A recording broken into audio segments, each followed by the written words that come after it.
Yo, what is up, everybody? Welcome to the WWE RAW post show. It's your girl, Denise Salcedo. It is Monday, July 20th. Happy to be here with everybody. Hopefully, everyone's having an awesome start to their week. I know I am. Today's been a very fun day for me, so feeling good today, and happy to be here.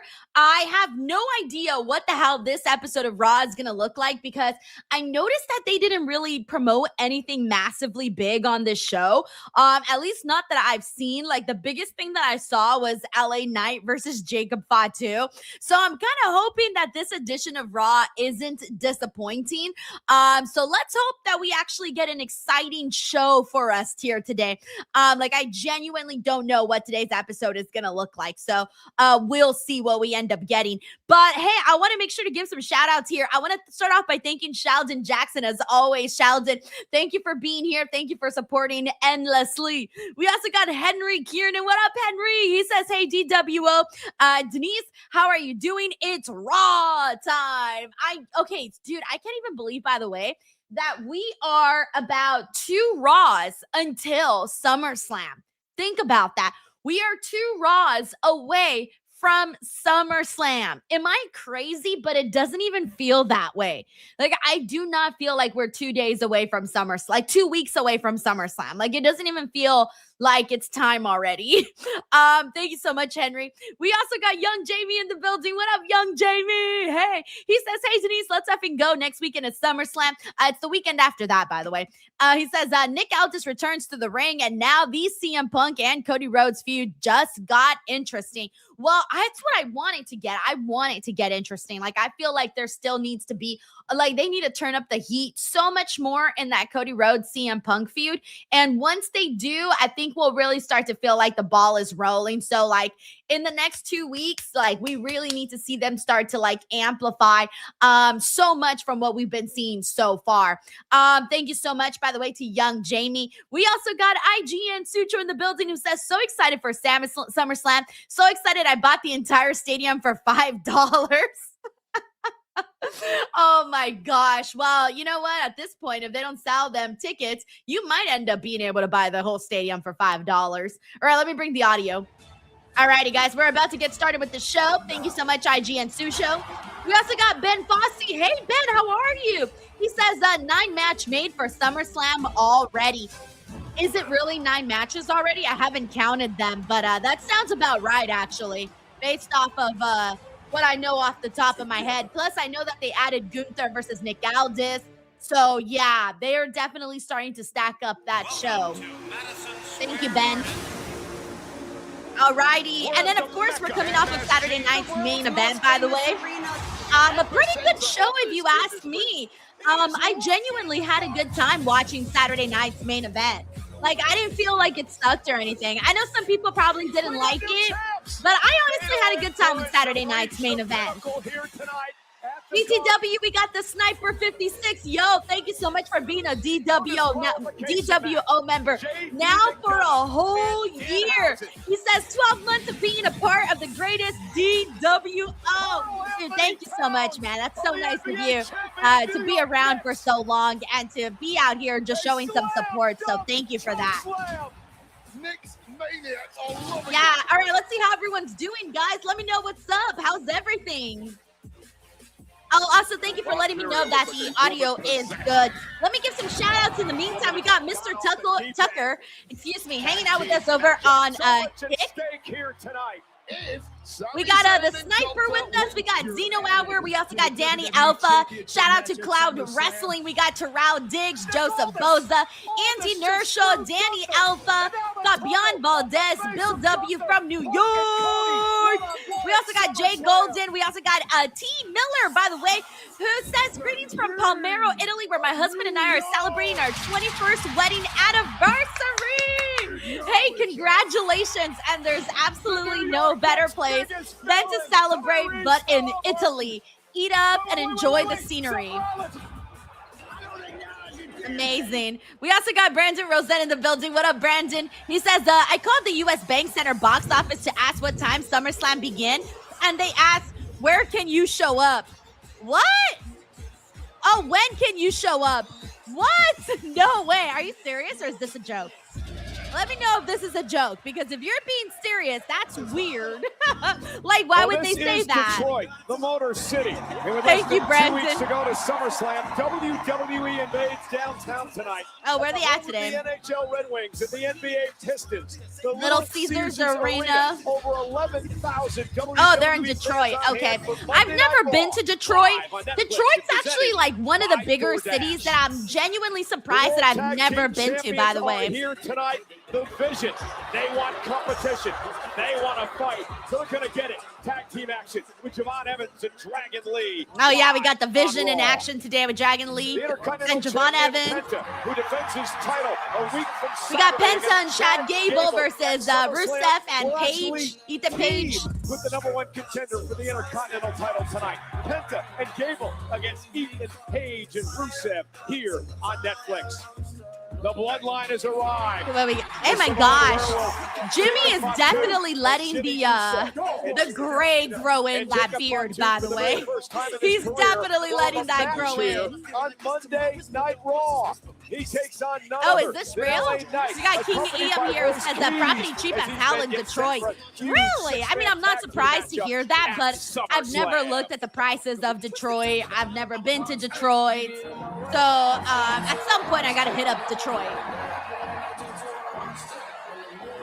ETW, we also got David Primero in the building. Hey, David, thank you so much for the support, man. He says, hey, Denise, happy Monday. Do you plan to go to New York in April 2027 when the Eternal Glory and Stand and Deliver announcement? So, David, I'm going to be real with you. I have not thought about 2027 at all. Like, I don't know how to tell you guys this, but I don't think about, I don't really think about, shows for the future. Like, I literally think about the here and the now when it comes to whether or not I'm going to actually go, you know? So if it's not something that's happening right now, I won't even consider it. Like, I got to think about it until the time comes. Thank you, David. We also got Jane Wynn here. Says, Athena's officially at 1,317 days. Longest reigning champion of the modern era. Do we acknowledge her? We should acknowledge her. And I hope that AEW does some sort of celebration, whether it's on Dynamite or Collision or Ring of Honor, which it should be Ring of Honor, right? But they should definitely go and do a celebration for her, you know, because it's a really big deal and people are excited for her. They're happy for her. Thank you so much, Jay. Exciting young superstars in WWE today. I know. Hey, that's true. Zeno over here says Denise Raw is opening with a match. Yeah, not a segment. And usually we get a segment. I'm telling you guys, today's Raw, nothing massive has been promoted for this show. I'm starting to wonder what kind of show we're going to get today. Considering that we are 2 freaking weeks away from SummerSlam, I'm a little bit concerned about today's episode. Maybe they're going to surprise us with a bunch of stuff they haven't promoted, but I'm a little concerned today. I don't know. Let's see. By the way, we also got Frank. What up, Frank? How are you? He says, Lil Loco and I are ready for some Raw. Hope you had a great weekend with Fluffy's party and the fans. Some pleasant good Saturday night's main event. Detroit is Danhausen's hometown. Let's effing go. Dude, I had the best time, man. This weekend was awesome. I did a bunch of stuff. The Phantom of the Opera was amazing.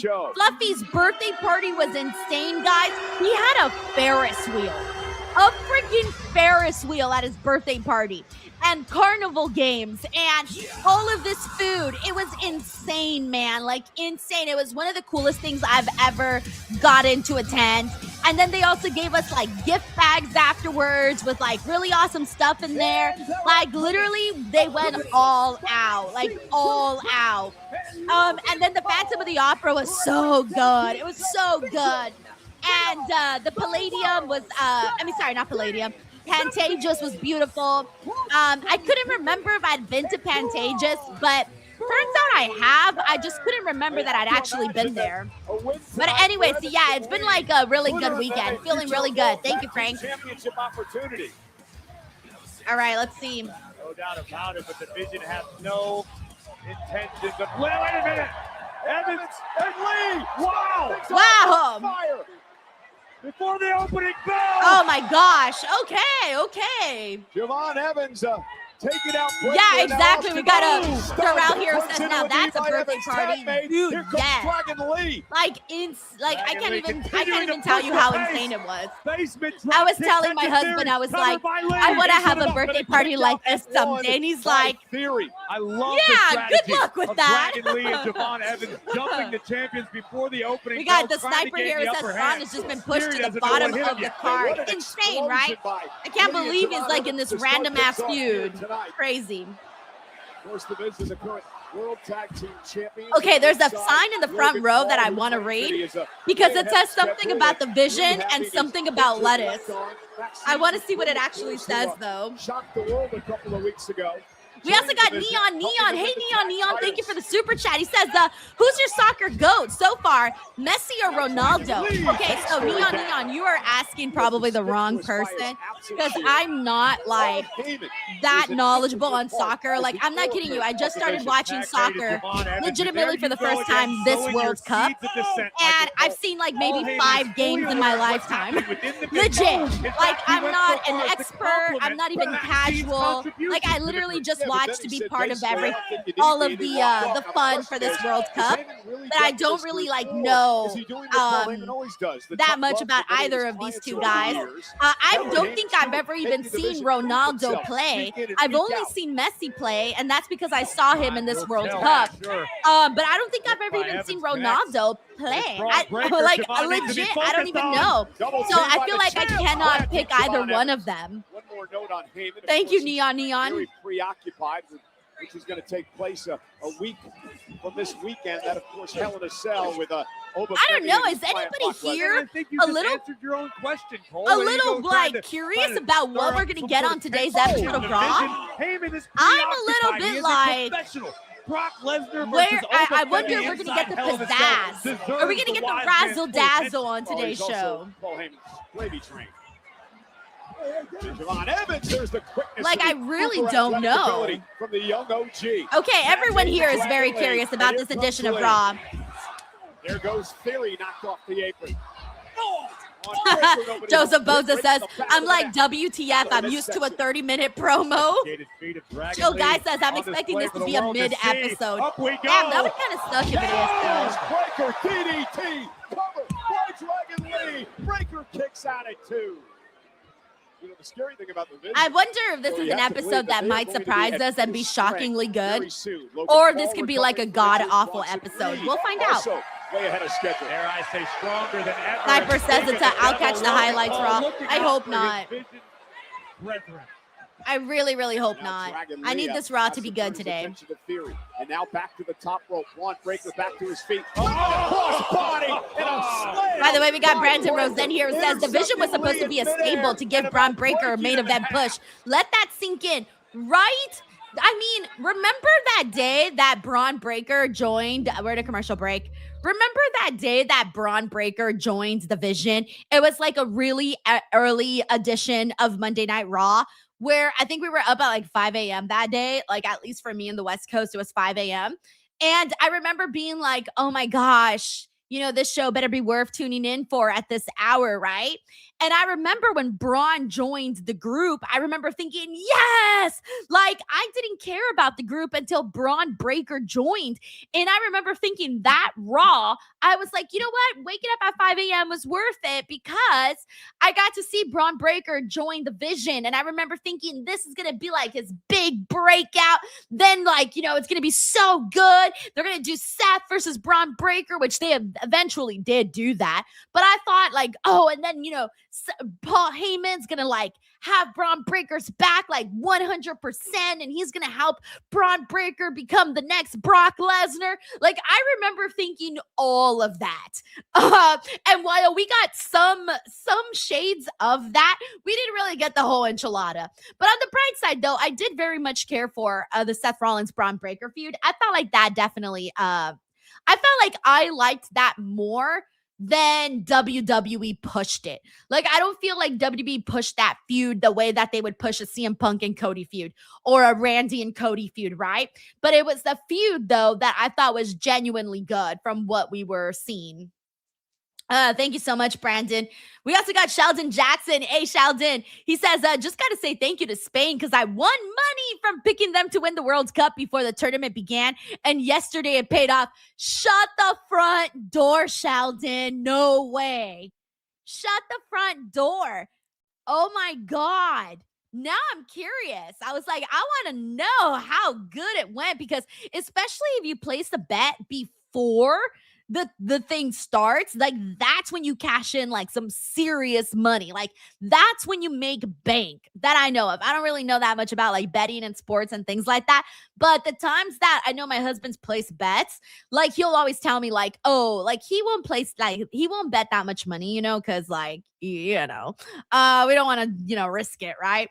But like, let's say I remember this one time, I forgot who he was placing a bet for, but what do you call it? It was for something. And he put like $100 and he was like, if this team wins, blah, blah, blah, like I would literally like this $100 would become like, this crazy amount. Right. And I remember being like, damn, what are the chances? And they didn't, but still, regardless, if you do it like before, then, obviously it just works out better. Thank you, Sheldon. We also got Frank here who says Pierce said Rollins was kicking off the show. Oh, did he really say this? I didn't see that, Frank. Thank you for letting me know. All right, we're back on Raw. Monday Night Raw live from. We also got David Primero here who says, if I was WWE, I would have Paul Heyman manage Braun Breaker and Jordan Grace to push them as the NXT Women's and World Champion. What do you think? I'd be so on board with that. I kind of hate that Paul Heyman essentially just ditched Braun Breaker. Like Paul Heyman really left Braun Breaker in the hands of the Vision. Legit, in the hands of the Vision. He just left them. Left him. He doesn't give two shits about Braun Breaker. It's really sad, actually. I feel like they shouldn't have done that. I think they should have kept Braun Breaker in Paul Heyman's orbit. As talented as Evans is in the air, he's not afraid to plant his feet and throw hands. Oh, and out of the way. That is incredible. Into a stunner. Nice. Oh yeah, Mike Aldana says Spain was the clear favorite. Everybody that I know was going for Spain. I only knew one person who was going for Argentina. One person. Like literally everyone that I know and everyone that I know, the people that they know, were all going for Spain too. Breaker sent into the timekeeper's area. And Corey, we talked about this last week. That aggression. We got an audio kid who says in hindsight the Vision story ended when Braun Breaker got hurt. It's just like games for this young honestly, man. Like he's kicked it into a new I don't even know, guys. I think it might have even been sooner than that. Holy shit! Javon just flew like a rocket ship. His energy is infectious. His talent is limitless. Yep, it is. Theory's It definitely in trouble. is. Here comes Evans. Springboard. Cover on Theory. And a kick out by Austin. By the way, I'm very curious to get everybody's opinions on this Tom Brady stuff with WWE, guys. About 3/4 of the way across the ring. I'm curious to get everyone's thoughts on that. Theories in big time because I've been seeing a lot of people that are not like in the wrestling world, that are, that are in the sports world, that know Tom Brady from football and all of that. And dude, they have been roasting the fuck out of it. Like no one that I've seen has been supportive of the idea of Tom Brady going to WWE and feuding with Logan Paul. Like nobody. Grabbing the leg, it's right. Lee allows Breaker to take his head off. We got Errol Smith here says, I think it's ridiculous, Denise. That could do it. Cover. We got Nike fan says Tom Brady needs to stay retired and out of WWE. We got Chill Guy here says, I like Tom, but I don't care. Good night, sweet prince. Tag. Braun's now legal. Double team coming. We got Race Pierce here says the actual slap looks kind of bad. They were feuding on social media around WrestleMania time. At breakneck speed. It's just like Breaker. I don't know what their I think for me is I don't know what their end goal is. Like, what's the end goal? Like, I'm sorry, but I don't see Tom Brady wrestling a match. You know what I'm saying? So like, what's the end goal in all of this?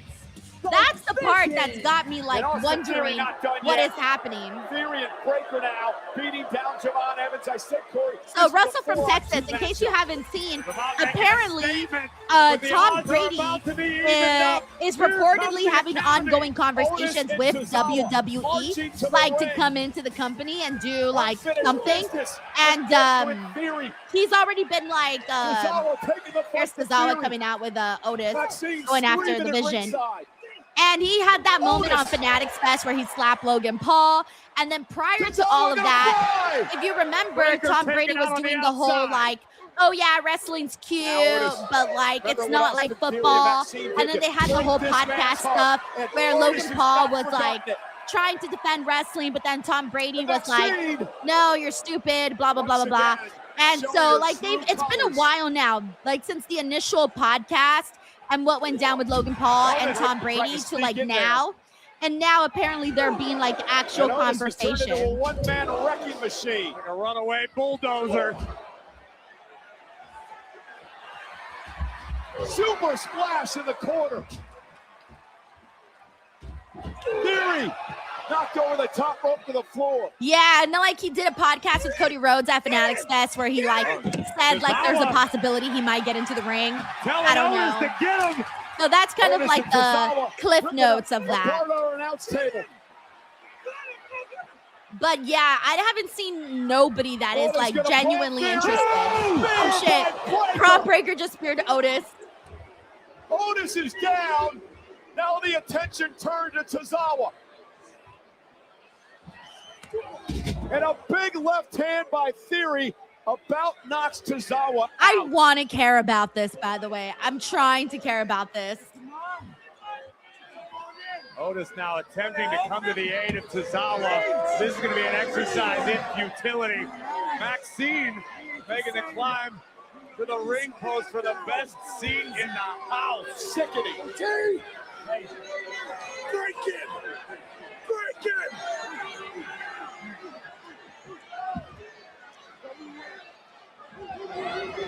Maxine is enjoying this.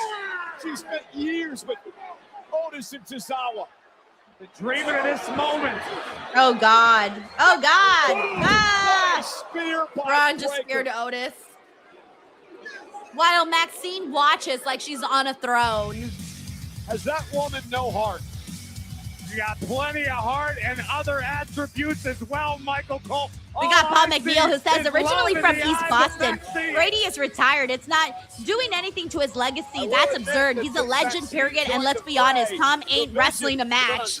That's what I've been saying. Like, what's the end game here? Like, why are we doing this? Like, why are you trying to tarnish your legacy by like doing what you're doing, you know? Please welcome to What Do You Want to Talk Oh my gosh, speaking of Tom Brady, here we go. Seen obviously Logan Paul do it. I think I can get in there for at least one match, right? No. So that's the clip where he was saying that right there that he thinks that he can actually go in for one match.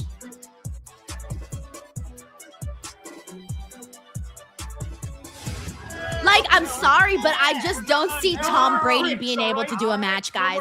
I don't see it. I don't see it. Where is our money? I told you I don't have it. Oh, I'm not freak. I'm gonna bust you open right now if you don't give us our money. Let me go. Damn, this feels like some sort of gang. You got 30 seconds to go and come back. If not, I'm gonna have JD here break your jaw so we don't have to hear any more of your stupid little curses. Deal. Look at Dominic's shirt. Oh, he's wearing matching shirts with Liv. All right, what is this? What's next? Oh, it's the Big Cass promo. Don't forget, he's coming on the Raw after SummerSlam on the 3rd.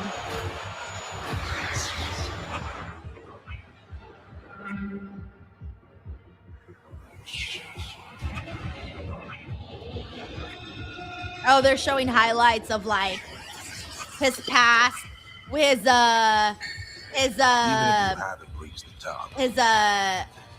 alcohol issues, being released. Wow, they're incorporating all of that into Big Cass. You have no idea just how far you can fall. But they're definitely not going to mention where he's been the last couple of years. They're definitely not going to mention what wrestling promotions were helping the man out. You know, definitely not going to mention that. That's not going to happen. BTW, we got Uncle Donk here. Hey, Uncle Donk, how are you? He says, good evening. Maxine looks to be a good addition to the Vision. Yeah, she's honestly, look, I know that I don't really care about this whole thing that we're seeing. I think the reason why I don't care about it as much is because I didn't like last week's segment, but also I really don't like what this is doing for Braun Breaker. I think if Braun Breaker wasn't involved in this, I would have a little bit more like tolerance for this whole feud. But I think the fact that Braun Breaker's in it is what's probably taking me out of it, just because I feel like he deserves to be in something that is just so much better. But I do think, and we've said this before, but like Maxine really feels like she's going to be the big winner in all of this because it's all about her. Like, let's be real. The whole focal point of this storyline is Maxine. So like, this is huge for her. It's huge. Thank you, Uncle Donk. We also got Stephen Marchuli here who says 2 points to speak on. 1, Braun needs to be up the card. Agreed. I was just talking about that. Yes. And then he says reset needed to someone tell Corey. Someone tell Corey or Cody. I'm assuming Cody. Nope, Corey. Wait, who are we talking about? Someone tell Corey Vince isn't listening. Otis line's terrible. Someone tell Corey. Corey. I'm like, wait. Steven, I was like, what are we talking about here? What are we talking about? And then Otis's lines are terrible. Yes. I mean, we talked about that last week too, where I just thought to myself, like, they could be so much more creative with what they have Otis saying out there. Like, it's supposed to be a love angle. And if you can't get creative with a love angle, I don't know what to say. Oh, Corey Graves. Okay, got it. All right. Thank you, Steven. I was like, what Corey are we talking about? Thank you, Steven. And in my brain, because Corey is spelled with an E, I didn't associate him with the Corey without the E. Oh my gosh. Anyways, let's see what else we got in here. Thank you so much to everyone who's hanging out with us. We're going to be back here on Raw in about 38 seconds. Also, just a friendly reminder that we are today, Sancho will be on with me during the post show today. So we'll be here chatting Raw and all that good stuff today. We also got Tracy in the building. Hey, Tracy, how are you? The party was really freaking awesome. I had a great time on Saturday. I was just telling everybody about how there was a Ferris wheel and carnival games and so much food and a bunch of people that were there. It was very, very awesome. We also got Hank who's hanging out with us over on Twitch. We also got Champagne Mommy hanging out with us here on YouTube. All right, we're back here. Let me get the audio back. Raw, we're live on Netflix, and tonight Raw is brought to you by DoorDash. We got Ultimate Entertainment here. It says, Denise, what are the matches you see happening at SummerSlam? I hope she has Bayley and Lyra. JD McDonough of the Judgment Day. Hi, my name is Donovan. Hey, Donovan, how are you? I'm liking that you're liking Lyra. I don't have any predictions yet for Money in the Bank winner. I feel like it's still too early to throw some predictions out. All right, I haven't seen this, so let me see. Oh, I was hoping they would actually show the whole parade. I never actually watched the parade, so I don't know. Hey, thank you so much, Champagne Mommy, for sending 2 gems. That is so sweet of you. Thank you. I think you might be the first person to ever send some gems in. So thank you so much, Champagne Mommy. That's very, very cool of you. Clothing machine.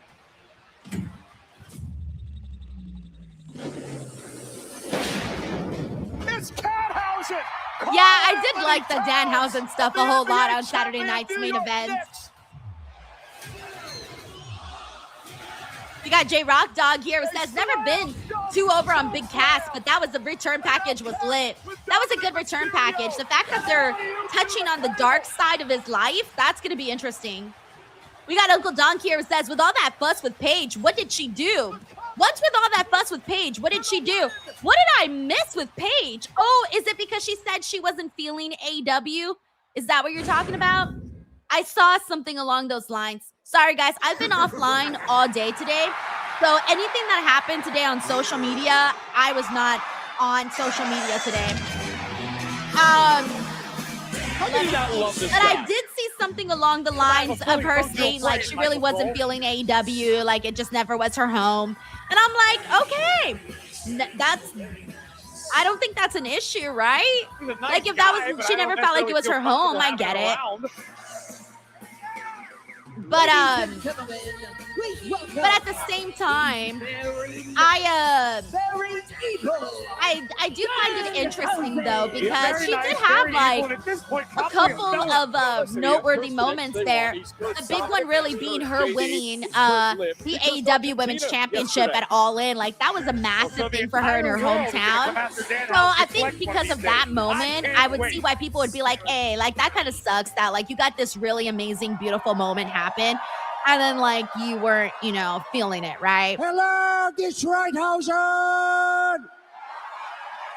Thank you, Uncle Don. It is I, Danhausen. And you know, Danhausen thought he took care of the Judgment Day at Saturday night's main event.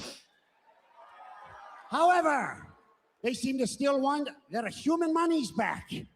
And this is causing quite a problem for Danhausen. So I don't want it, but I don't want the Judgment Day to have it. So is he giving it to the people? How about we give it to the Fanhausens? Great idea. Who Yay! wants some human money? I want human money. Go Danhausen. Oh, damn, boo. Imagine someone's like, hey, give us money so we can get maybe our money back on these seats that we paid for. No way. Give us our money. There's not one person in this scumbag town that's going to see $1 at Judgment Day's money. So give us what we want. Give us some money.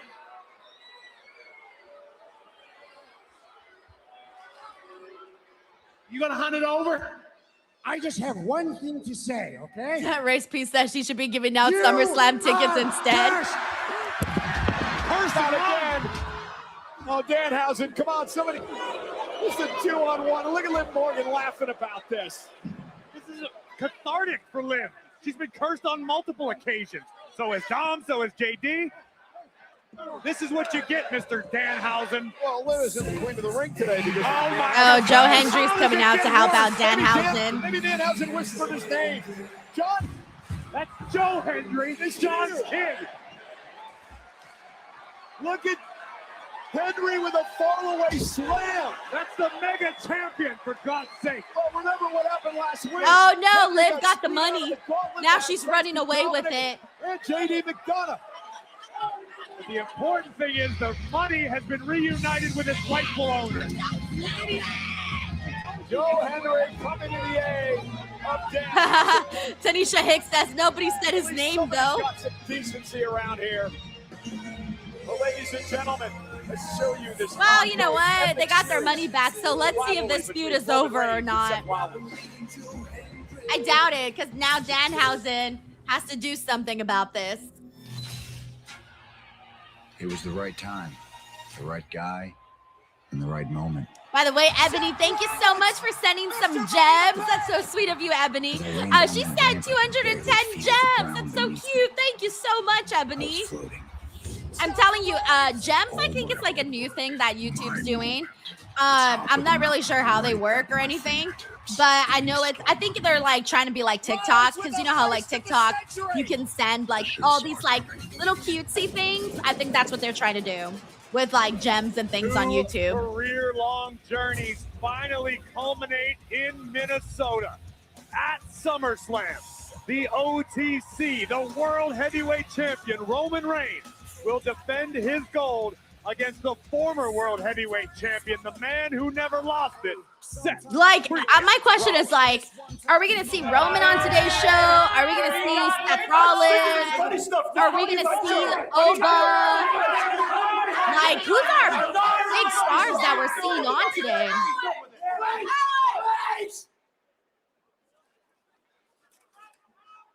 This isn't even real money. Oh, You're lying. 1 trillion human monies. This is fake. What an idiot. You're lying. Adam Pierce. You little punk. You better be scared. JD. Oh, there we go. I was just asking about Oba. All right. Good. Oh, they should do Oba versus JD McDonough. He threw it. Snitch. Okay. Do it.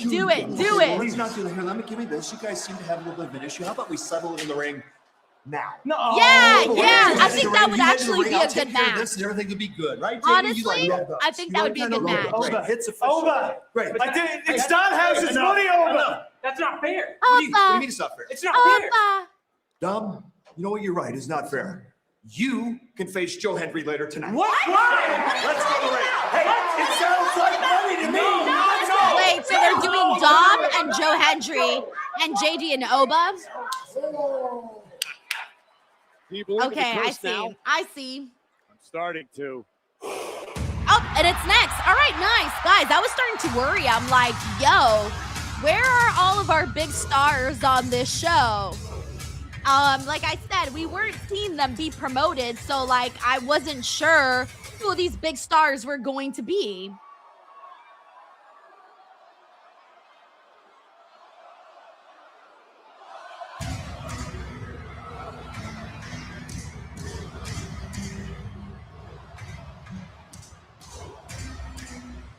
Alrighty.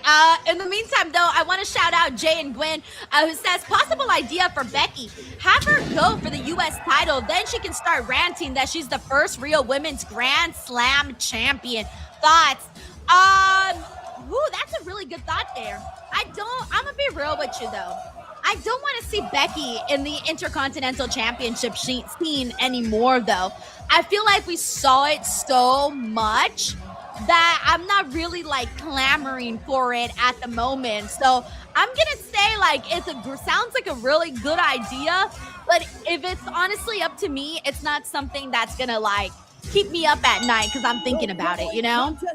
Thank you so much, Jay. We also got Ebony. Ebony, thank you so much for the gems. And Dawn, thank you so much for also sending some gems. That is so sweet of you. Thank you to both Ebony and Dawn. That's awesome. That is so awesome. Over Femi. JD McDonough next on Monday Night Raw. Yeah, I actually think this match should be good. If they let JD try to fly a little bit and they let Oba just like take his ass down, like I feel like that would be very enjoyable. Anyways, all right, let's get into some more action. Okay, guys, so BTW, today's my sister's birthday and I was spending the day with her. That's why I wasn't online today. But I'm taking her out tomorrow, so I'm not going to be here for NXT. My little sister, my baby sister is oh, thank you so much, Infamous Raider Loco, for the gems. Thank you. By the way, I couldn't see what they looked like when you guys sent them in first now, but now I can see them here on my phone. I can see them on my phone, actually. So anyways, my baby sister is now 21 years old, and I took her to go buy herself like some new clothes today, and she's just so funny. But anyway, so my sister was like asking me, oh, thank you so much, Race Pierce, for the gems. Thank you, little Sunday. Thank you. That's so sweet.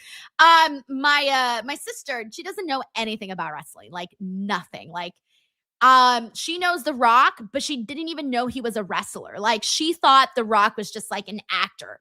Like, that's how little my sister knows about wrestling, right? So, it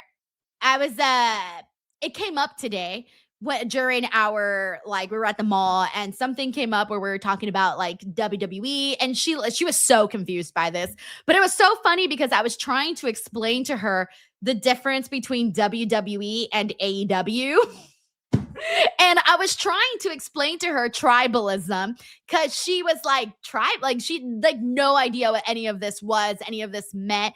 And it was the funniest thing ever, guys. Like, if you ever try to explain tribalism like between WWE fans and AEW fans to a non-wrestling fan, holy shit, it is the funniest thing ever, because you really, when you hear yourself talk, you start to hear how like in the bubble of this wrestling universe that I can't explain it, guys. Like, I literally can't explain it. Like, I was hearing myself talk about it and I was like, wow, this is crazy. Like, and then like she would ask me like follow-up questions and I'm like, you know, trying to explain it to her. It was hilarious. It was honestly one of my favorite conversations I've had in a second. But yes, trying to explain tribalism to non-wrestling fans.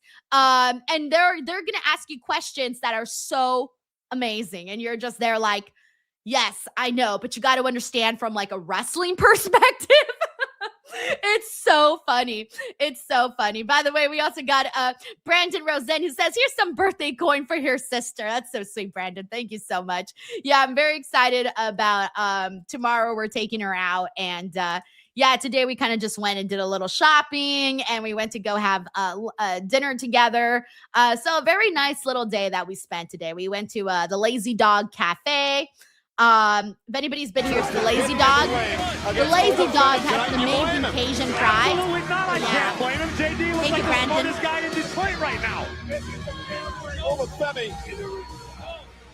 By the way, we got Blake here who says, you have your strange tribalist, and then you have your friends like me who loves it all. Honestly, I feel like most people that I talk to, like even if they prefer a certain promotion, they're not tribalistic about it though. Like some people will be like, you know, I just really love WWE and I have no interest in AEW, right? But they're not like weird about it though. They're just like, oh, you know, it's just not my thing. Like, cool, all right, awesome. It's not your thing, no big deal. And vice versa, right? So, like, I don't know. Like I always say, you like whatever you want to like. See, this is what I wanted from JD McDonough and Oba. Like, you can like whatever you want. You just don't got to be nasty about it. Thank you, Blake. Femi looks faster than ever before, Cole. Look at the speed out of the ruler. Ooh, nice. Okay, see? Poor JD McDonough couldn't even take his shirt off.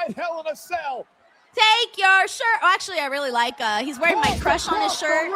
My crush back in the day, Razor Ramon. I was feet away from this man at the kickoff and he's show got for him on his shirt SummerSlam today. So yesterday. maybe don't take your shirt off. Oh man, is he ready to go? You know what's funny? Now I know why JD McDonough was wearing such a cool shirt today, because he knew he was going to be wrestling with his shirt on, and he was like, I'm going to give the max amount of TV time to this badass shirt that I'm wearing with Razor Ramon. 20 feet high with a roof. I kind of wanted this match to go a little longer, not going to lie. But I did like the sprint of a little match we got. It's going to be locked inside it with a beast Brock Lesnar. By the way, we also got to give JD McDonough a shout out, because he's kind of always getting the short end of the stick, and he's always the butt of the joke. So, and he's game. Like, he's game to do all this stuff, you know? They make fun of his head. He doesn't mind. He gets electrocuted by Dominic, by Danhausen. He doesn't mind. All this fake money stuff. He gets beat by Oba. He doesn't mind. I'll see you there, bro. He's sometimes in the shadows of the Judgment Day. You know, he's not the main character in the Judgment Day, but he still shows up. You know what I'm saying? So he's never like the main person in anything, but he keeps showing up. He seems to have a positive attitude. I like that. By the way, we got rounded Leo. What up, Leo? Leo, I should tell you that every time I think of you now, I always picture you in that white t-shirt. I don't know why. You're like permanently in a white t-shirt inside my brain. He says, I'm sorry, Otis needs a real tag team partner. Bring back Tucker or make him a singles wrestler. Dude, I hadn't thought about Tucker in a while. You actually reminded me about Otis and Tucker. Honestly, I had kind of forgotten. Dude, I'd literally forgotten. But I also kind of feel bad for Tozawa. But it's like this weird place because like a lot of us don't really take Tozawa seriously. And I think that that's sometimes the issue. But it's hard to take him seriously when the character has been not presented in a serious fashion. Thank you, Leo. LA Knight will get in the ring with a werewolf, the Samoan werewolf, Jacob Fatu. It's coming up on Monday Night Raw. All right, we also got C. Delgado who says Oba Femi should be main eventing every WWE PLE. I think he will, probably maybe after like SummerSlam. Maybe after SummerSlam, like SummerSlam and onwards, maybe that's when we should start to see like the Oba Femi PLE it guy presentation. Thank you, C. Delgado. I would actually like that very, very much because he's so good. But I also want to start seeing him in like physical, like longer physical matches. Like, I don't want them to all, like, even though I enjoyed what we saw here with JD McDonough, I don't want every match to always be like that. Like, I want to see this man go 20 minutes with Seth Rollins, right? Or 20 minutes with Finn Balor or whatever, right? Think of your favorite wrestlers, 20 minutes with that guy. I want to start to see those matches at some point. Thank you, C. Delgado. I always say this, but my favorite Oba Femi match, besides like the stuff he's done with Brock, of course, because those were such a big deal, big moments. My favorite match of his was on NXT with Moose. Like, that match was kick ass. And I talk about it all the time because I genuinely had a great time watching that. And it left me hungry for more matches like that for Oba Femi. Thank you, C. Delgado. We also got D. Martin Fifth. Yo, what up, Martin? He says, hola, Senora Denise Housen. Here's some human monies for you and your sister. That is so cute. Thank you so much, D. Martin Fifth. That is so nice of you. I want to send you some good karma. Thank you, D. Martin Fifth. That's very nice of you. We also got Uncle Don here who says, I realized I'm a wrestling nerd whenever I catch myself using wrestling terms in everyday convo. The dinner was mid. Dude, I always say, like, I could literally be talking about a singer and I'll be like, oh, this singer is so over right now. And people that are not wrestling fans are not going to know the term being over meaning, right? Like, they're going to be like, what? That person's over? They're not it anymore? No, over's good, as in they're popular. I say like, or I always use like heel baby face references. For example, I got a great example. Yesterday I went to the Phantom of the Opera and my husband kind of remembered the story. He didn't really know that. He didn't really remember the details that well. And I was telling him how, like, even though the Phantom is supposed to be the heel in the movie, like, I've always seen, I'm sorry, I always saw him as a babyface, even though he did some bad stuff, whatever. To me, the Phantom was the babyface, okay? And I will die on that hill. So anyways, like, using the terms babyface and heel, like, that's something that only wrestling fans use. Like, I shouldn't be using the terms babyface and heel for the Phantom of the Opera, but here I was using babyface and heel for the Phantom of the Opera. So it's like little things like that. But I like it, though. I love to use wrestling terms in everyday life. And it was funny because after the World Cup yesterday, I asked that question on Twitter. Like, I asked people, like, to describe the World Cup final in wrestling terms, and people did. Like, some people came up with some really creative, funny stuff. It was hilarious. And so I kind of like that wrestling fans, we got our lingo that we use, and it's fun if you understand it. All right, let me get the audio back. Super boxing in the ring. So thank you so much, Frank, for the little floating hearts. That was so cute. Thank you. And for the sparkles. Ebony, thank you for the high five. And for the sparkles as well. I love it. Thank you so much, guys. Thank you. Will begin Thursday. Yeah, these straps are really cute when they pop up. I can't see them on StreamYard, but I can see them on this. So I do see them. That press conference was, took place this past weekend at Fanatics Fest. 4 great days in New York City. Okay, I'm gonna spot my video. Where's my video? They use my videos twice. I want to see if my video pops up again, not only with celebrities, so that I can yell, "Hey, that's my video!" Took center stage, and the king of New York, Jalen Brunson. Also, shout out to Connor Hansen, who's hanging out with us. Shout out to Davaru, who's here with us as well. We also got Brown. What's up, Brown? How are you? On my calendar next year. We also got BX Syndicate. Hey, I haven't seen you in a minute. How are you, BX Syndicate? Plenty more to come here tonight on Monday Night Raw, including the fact that we're going to Oh my gosh, Solo Sikoa is here. Solo Sikoa. Also, thank you for the love. What's up, Daily? It's very nice of you. We also got Crazy C26 with us. We got Cutis. What up, Cutis?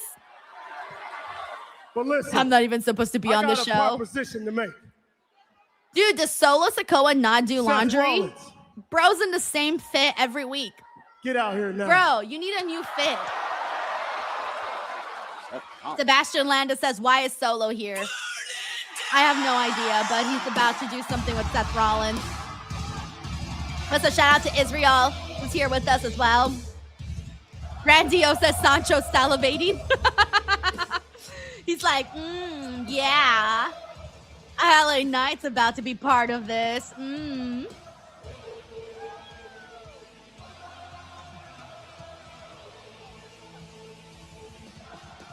By the way, Darrell, thank you so much for the DWO membership. Thank you very nice. Thank you very kindly for that. We also got Matt Rakeel says, I want AEW at SoFi for Mania week next year. Yo, you think they can sell it out? Like, you honestly think they can sell it out? I'm genuinely asking because I legitimately do not know. Like, I do not know. Do you think that they would be able to, like, I think if they did like an all-in, maybe, I think that would be kind of sick, like an all-in at SoFi. That would be massive, right? Because they did pretty good in Texas. I don't remember the number for Texas, but I remember it looking really damn good. But I don't know about LA, man. LA is like, you know, not a lot of people like to travel over here for shows because it's so much more expensive out here. But who knows? I don't know. Thank you, Matt Rakeel.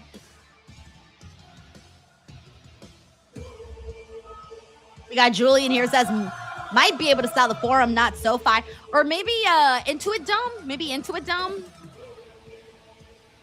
Intuit Dome is really nice, really, really nice. I've gotten to see Money in the Bank there. Monday Night Raw, the first one on Netflix, obviously was that Intuit Dome too. It's really sick.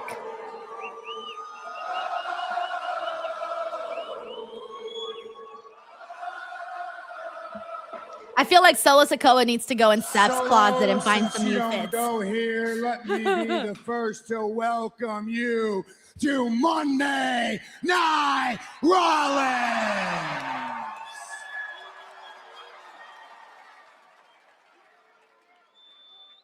Now, since you are on my show, what can I do for you?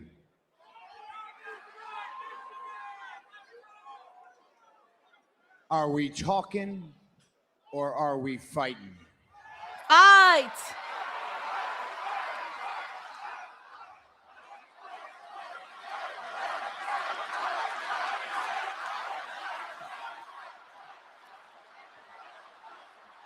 I'm here to talk. Boo! I'm not here to fight. All right, Solo's But hear me response out. was hilarious. I'm here to talk. Like, he actually I know you're answered the focused question. on getting ready for Roman at SummerSlam. That was funny. But you got to understand something. It's not just you versus him. It's not one-on-one.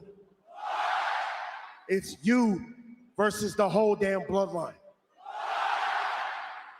It's 4 against 1. And I know what they're going to do. I know how they think. I know how they move. I know the game plan. Trust me, because I was a part of it. And Seth, they're going to make sure that you don't have a chance at SummerSlam. Solo Sikoa could basically write the playbook. But it doesn't have to be like that. The reason why I called you out here is to tell you that I can watch your back at SummerSlam.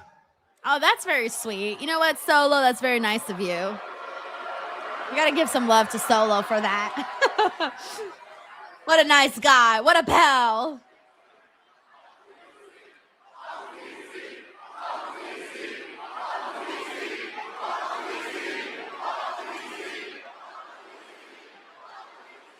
Solo, I'm not going to lie, you make a lot of good points. You're right about Roman Reigns. You're right about the bloodline. You're right about the fact that maybe we work together, we could do something special, man.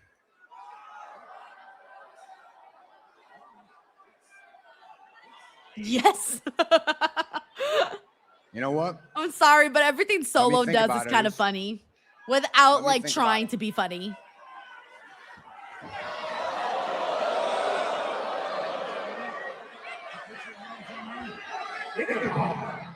There's nothing to think about, Seth, okay? It's written on the walls.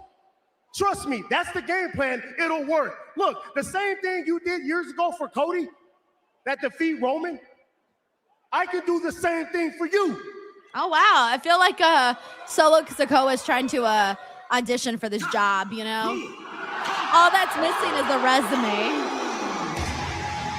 By the way, we got Infamous Raider Loco says, yeah, when YouTube gave us a free 1,000 gems, I've been using them on past few streams. Sucks you barely can see them now, but at least you're seeing them. What? I didn't know that.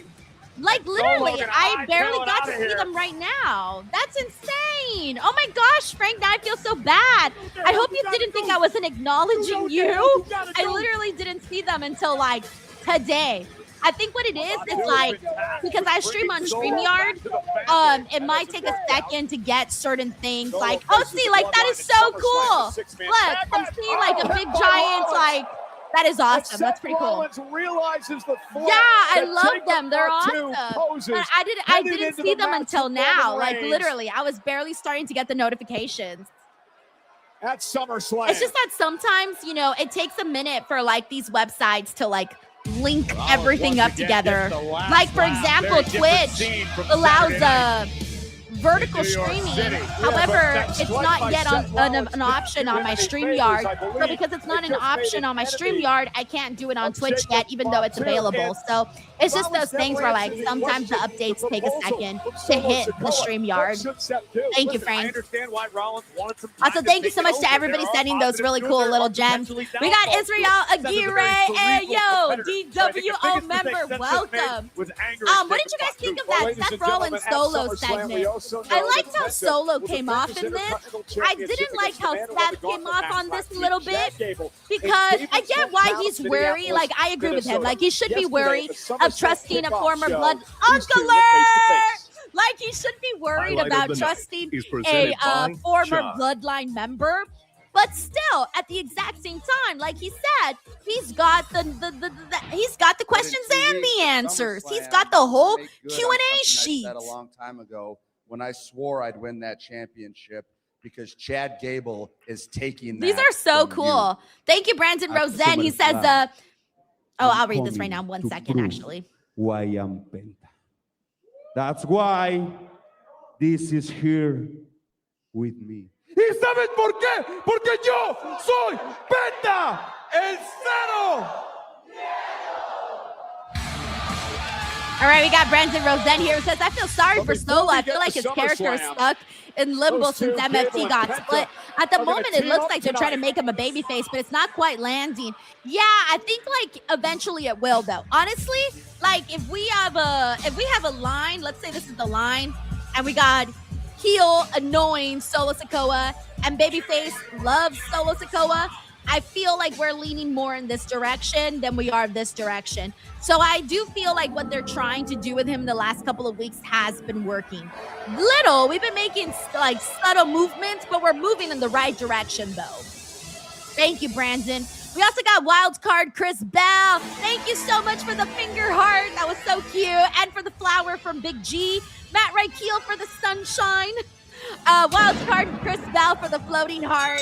I like the Uncle alerts too, by the way. I just saw the wild card send in the Uncle alert. Those are so funny. We got Sultan of Wrestling here. It says no women's matches is absolutely unacceptable. Women's wrestling on Raw, SmackDown have been heavily neglected this year. NXT, HBK, embarrassing main roster bash. So Sultan of Wrestling, man, I do agree with you in a lot of this. I do feel that the women have consistently proved over and over again that they do a great job. For example, right now, one of the feuds that I'm locked into is Bayley and Lyra. I really, truly have felt like they have earned their time on TV. They have earned, like, I'm interested, right? Like, I'm locked in. I respect what they're doing. I'm entertained by what they're doing. And then I want to see more of, like, Liv, of course, you know, defend her championship. I want to see more of Io. Like, we haven't gotten to see that much of Io, like little spurts here and there. And I kind of feel bad because I don't even think I can name any more Raw women because I don't even remember everybody that is on Raw, right? SmackDown division has a lot of options. We're cooking a little bit better over there than we are on Raw. But overall, NXT, I mean, for the longest time, they have been killing it with their women's division. But even in the last couple of weeks alone, guys, like the last couple of weeks alone, we have gotten some really strong TV women's matches on NXT, and they kind of are the saving grace of that show right now. And I don't know. I don't know what to say. I do agree. Raw and SmackDown need to level it up. I hope that they make some sporadic women's matches because again, like I said, they didn't really announce that much for the show. They announced like 3 things for the show. So I really hope that they give us like a surprise women's match or something, because if there's no women's matches on the show, I don't even know what to say. Thank you, Sultan of Wrestling. We also got Ben Fossey for sending in the Uncle Alert. Those are so funny, by the way. Like, they're hilarious. We got Infamous Raider Loco. It says, LOL, nah, you're good, but glad you're seeing them. That's all. How long has it been, Frank? Because what the fuck? Like, they need to tell me these things, you know? These websites need to get it together. Also, thank you so much to Wildcard Chris Bell for the makeup brush, for Summer Vibes Grizzy for the 2 gems. Very, very nice of you to send that in. We also got Nightwolf here who says, I can actually see Seth Rollins winning at SummerSlam now. Dude, I was thinking about that when Roman roasted him. My reaction was, oh, damn, I kind of feel bad for Seth Rollins. Like, I kind of feel bad for him. Thank you, Frank. I feel bad for him. Like, he can't go out there and get roasted like that and then lose by Roman Reigns. Because if he loses to Roman Reigns, then Roman Reigns was pretty much right on all of what he said about Seth Rollins. Thank you, Nightwolf. Also, Infamous Raider Loco sending in some chile. We got Ben Fossey here who says, stay hydrated. Yes. Thank you, Ben. We also got Jan J who sent in the really cool sun balloon. Infamous Raider Loco sent in a makeup brush. Wildcard Chris Brown with the Uncle Alert. That's so funny. Thank you, Taco Mark. Thank you, Mishi8457. Thank you so much to Darrell. Holy shit, 1,000 gems. Thank you so much, Darrell. Wow, that's crazy. These are fun. They're kind of addicting, aren't they? They're like a little addicting. I feel like they're addicting. We got Uncle Donk here who says, look like they're going the right direction with Solo, but that's what I thought with Braun and Jacob. They just can't give up, though. Honestly, like, they got to follow it through. Like, follow the string until it ends, man. Like, don't give it up. WWE Unreal takes viewers I really hope that things turn around for Braun Breaker, man. Into WrestleMania 42. I know that I know that they wanted to do Seth Rollins and Roman Reigns. I get it. I know that that's the plan, but I really would have liked it if Braun Breaker came off of that Seth Rollins promo. I mean, Seth Rollins feud much bigger, because that was the whole point. Braun Breaker in the Vision to feud with Seth Rollins to become a bigger star was the whole point. Instead, Seth Rollins goes on to face Roman Reigns, and now Braun Breaker is stuck in this mid angle. That has really nothing to do with him, by the way. Like, he really doesn't have anything to do with it. He's just there due to association to the Vision. Which was like... Thank you, Uncle Donk. Awesome. Also, this is a preview for Unreal. Who's watching that tomorrow, by the way? Do that to kind of center him and bring him into the moment. Thank you to Chris Bow, Don, Frank, Wildcard Chris. Thank you guys so much for all the love. And I felt it needed to be emotional for him, too. Before you go, John. We also got Joshua Hughes. Hey, Joshua, how are you? He says, it's obvious Solo's going to turn on Seth and help Roman win at SummerSlam and be back with the bloodline. You think? Because I still keep thinking that maybe Jacob Fatu might have something up his sleeve, and maybe he links up with Solo Sikoa again. You know, kind of go back to I Love You Solo. Likely, but pretty like, I feel like if Solo turns on Seth and just links up with the bloodline, it feels too predictable, does it not? Like, surprise us. Make it something different. Say it a little louder, or he's only a few feet away. Next time he's going to hear you. But yeah, honestly, Joshua, there's a world where they'll just do that instead, though. Thank you, Joshua. Anyways, who's watching Unreal tomorrow? I'm going to watch Unreal, but we got Frank here who says, me, can't wait to watch them all Unreal episodes. Oh, Darrell says, I didn't know these gifts existed until I checked on my phone. They had given me 1,000 points. What? begins Are a they week giving from them to like Saturday every in that person man's on hometown YouTube, or of how do you get Minneapolis, them? Minnesota. Like, do I have some And to the give to question, people? Corey, is this. Like, how do you Will do the that? magical ride conclude with his first ever singles championship in his hometown? Hey, can I send myself a gift? We'll all come crashing I'm gonna send down myself in front some of gems. friends and family once again. Okay, that's kind of narcissistic. Failure to capture No, the wait, I have Intercontinental 0 gold at gems. SummerSlam might render No, this guys, I have entire 0. I can't redemption send tour any. null and void for Chad Gable. Oh, but I'm because looking he at is what they facing have, off though, for with a man who is options. proudly Oh, that's defending really his title cool. in WWE. I didn't know they had any It's of the boy this. and continues to make waves in the industry. Penta. We got hi, my name is Donovan. It says Chad Gable's theme is so bad. Yeah, I saw a bunch of people talking about that on Twitter. Thank you, Darren! Darren G! All right, now everyone needs to dance now to Penta's theme. Also, Jab, he says, whoever gifted me a free month of membership, thank you. Yes, Jab, very happy you got one. We got a lot of people who gift memberships, so they could have been literally anybody. But I'm really glad that you got one. We got Manthony over on Twitch who says, Denise DWO, doesn't it feel good to be alive on a Monday night? Honestly, I'm feeling kind of good, guys. I'm gonna be real with you. This has been like a really fun week for me. Thank you so much to C Clay for the gems. Yes. This has been like a really fun way, like the whole week has been really fun. I was in New York a few days ago. I went to Fluffy's birthday party. I went to the Phantom of the Opera. I watched the World Cup with my family. And then today I spent the day with my sister. Tomorrow I'm gonna spend the day with my sister again as like a full birthday day. And then later on Thursday, I'm going to be at San Diego Comic-Con. Then this weekend, guys, my husband is running the San Francisco Marathon. Insane, by the way. He's running the San Francisco Marathon. So I'm really excited. There's just a lot happening this month. And then after that, SummerSlam weekend, and I will be going to Minneapolis, Minnesota. So there just feels like there's a lot happening right now. His solution to this entire thing is to take Penta's gold. Thank you so much to Race Peace and Frank. Happy poop. Oh, man, that's good. This man is absolutely fearless. Penta wakes up each and every day. We got Fallen Gun who says this show for Raw sucks. Yeah, I had a feeling it was going to be a different kind of a show when I saw the preview. Usually you can tell a lot about how Raw is going to be depending on the preview. He has been a dominant Intercontinental Champion. And Corey, we've talked a lot about what holding the Intercontinental Championship means. We got Corporate Gohan who says, you hanging with the Busted Open crew at SummerSlam? I hope I see them. I'm not sure what their schedules are. If they're going to be where I'm going to be, or if I'm going to be where they're going to be. So usually for like all of these kinds of trips, guys, like even though a lot of people are like in the same place, because everyone's working and everyone's working in different places and doing different things, and everyone has different objectives.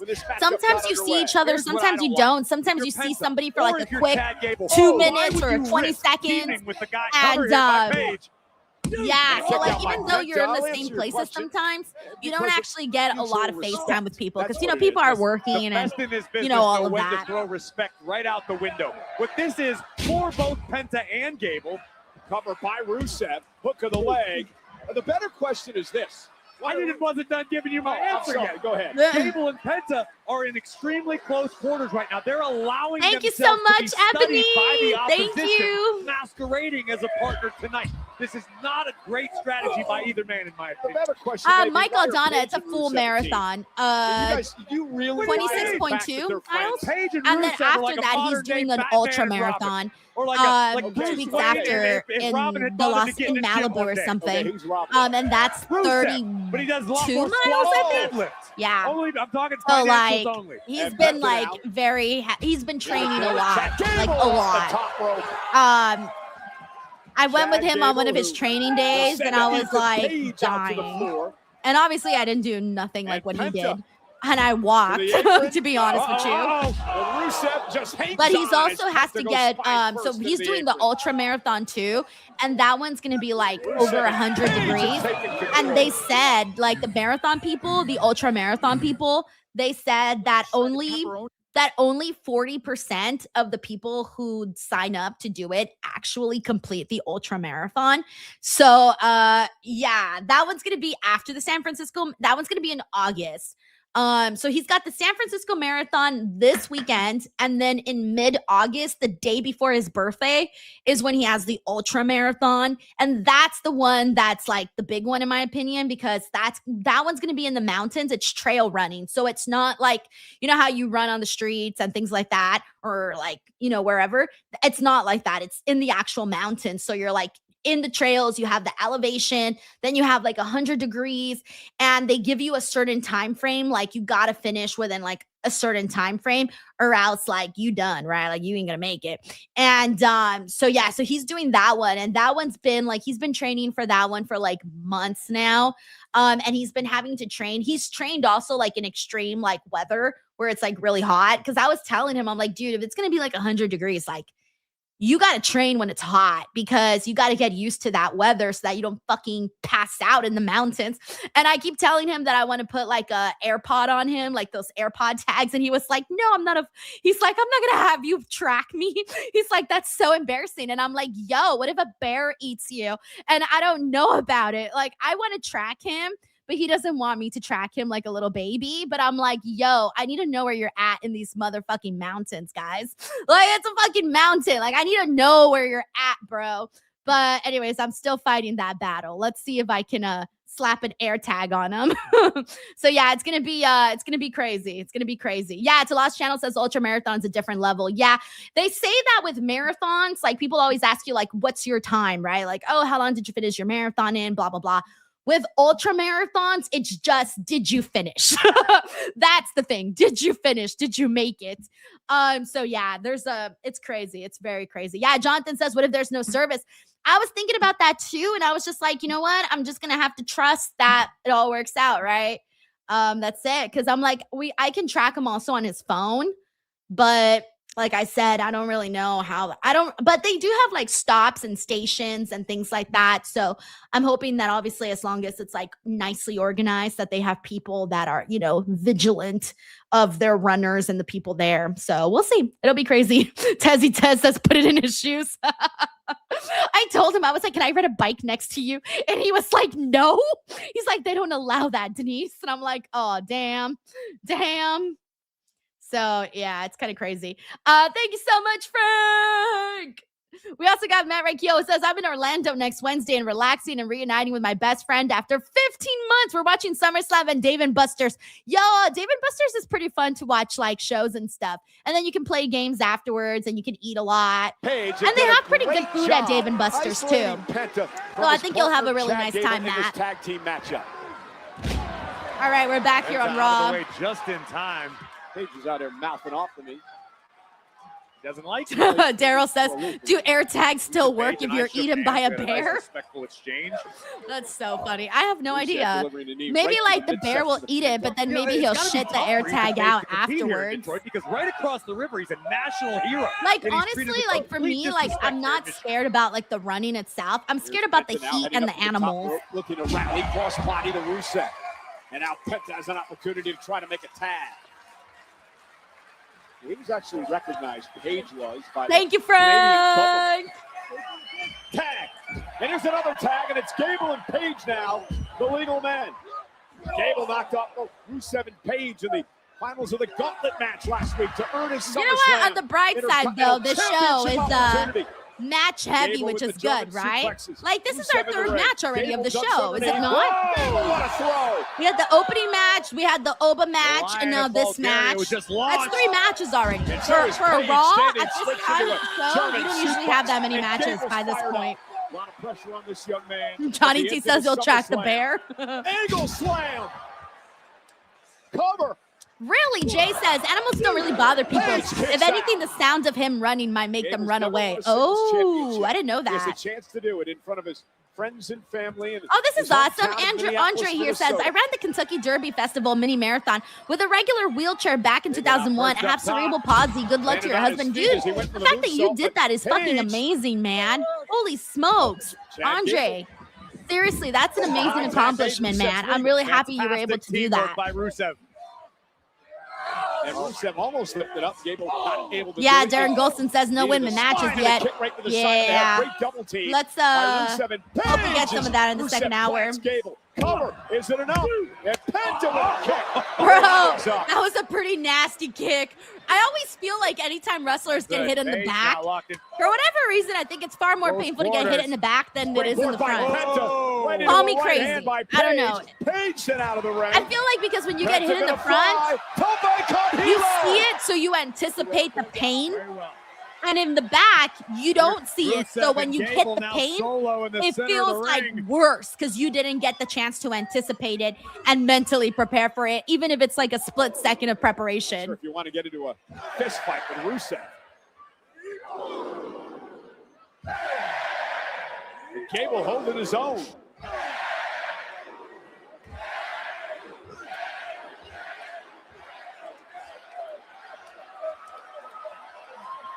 We got Red Wings avalanche game. Rusev. Savell looking for the accolade. Uh-oh. Accolade, middle of the ring. Nowhere for Gable to go. The submission hold that's tapped out many.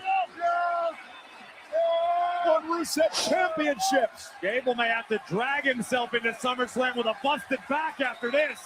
Gable trying to rally. 11,000 strong in his corner. Gable trying to make it back to his feet, but a headbutt to the back of the head. Kick to the spine, and again. Rusev is looking for the accolade. He shows Oh, damn. Gable There goes Penta. What a move by Rusev.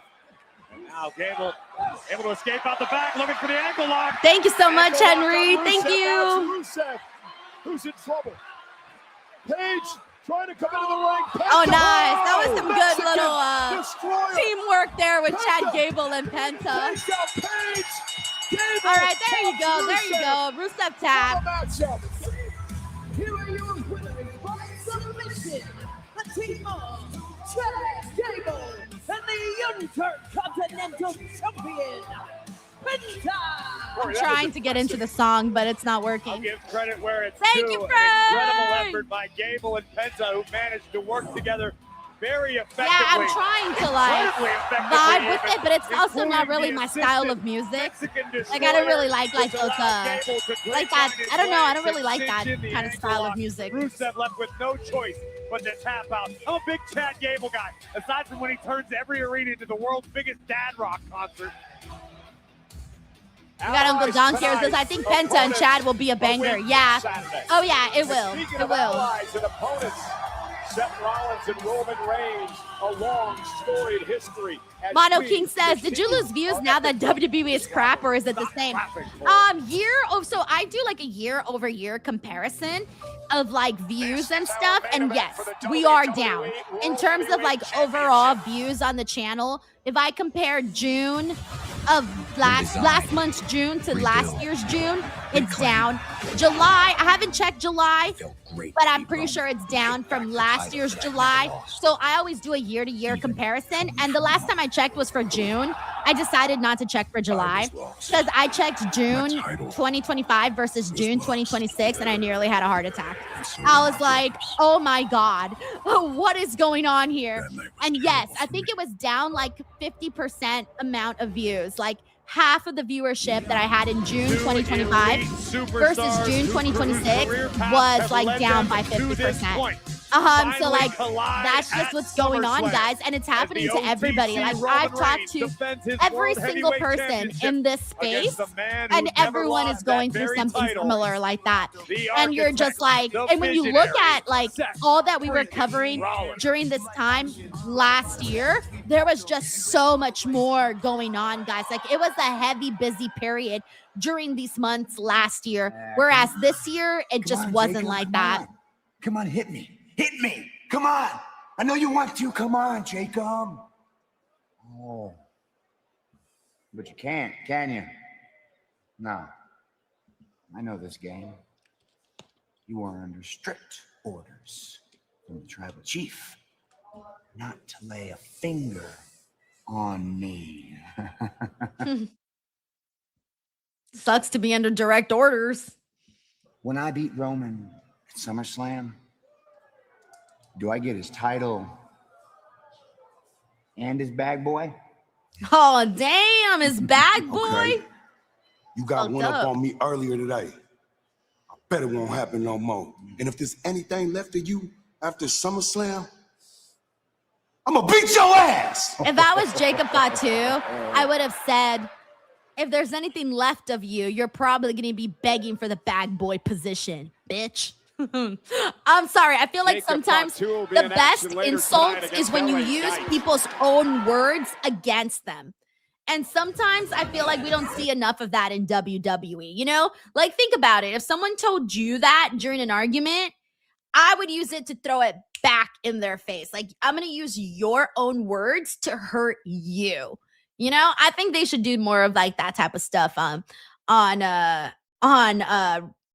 wrestling overall, honestly. Let's see what else we got in here. What we got. Kenty says maybe you need guest celebrities on your channel. I'm gonna go call Travis Scott, Jelly Roll, Pat McAfee. I'm gonna go try to get Tom Brady. I'm gonna bust a TKO and be like, numbers are down, ratings are down, celebrities, I need celebrities. I'm gonna be like, sorry, Reg, you're out. Sorry, Sancho, you're out. Chinadu, you're out. Santi, you're out. We're bringing in only celebrities. That's what TKO would do if they were me. Thank you, Kenty. That is so funny. Oh man, let's see what we got here. Oh, thank you so much, Donovan. I appreciate that. The kind comment, by the way. Let's see. Yes, exactly. Thank you, Joshua. Reverse rage bait technique. I've done that to so many people on Twitter, by the way. Like back in the day when I used to fight with people on Twitter. I don't fight anymore, by the way. I haven't fought with anybody on Twitter in at least like 2 years, which is really good, by the way. Really, maybe even more than 2 years. Like I haven't fought with anybody, but back in the day, I used to always make sure to use whatever they wrote to flip it and basically put it in my response. Oh, it always works so good. Chef's kiss. But I don't do that anymore. I have changed. Thank you, Joshua. Oh man, that's so funny.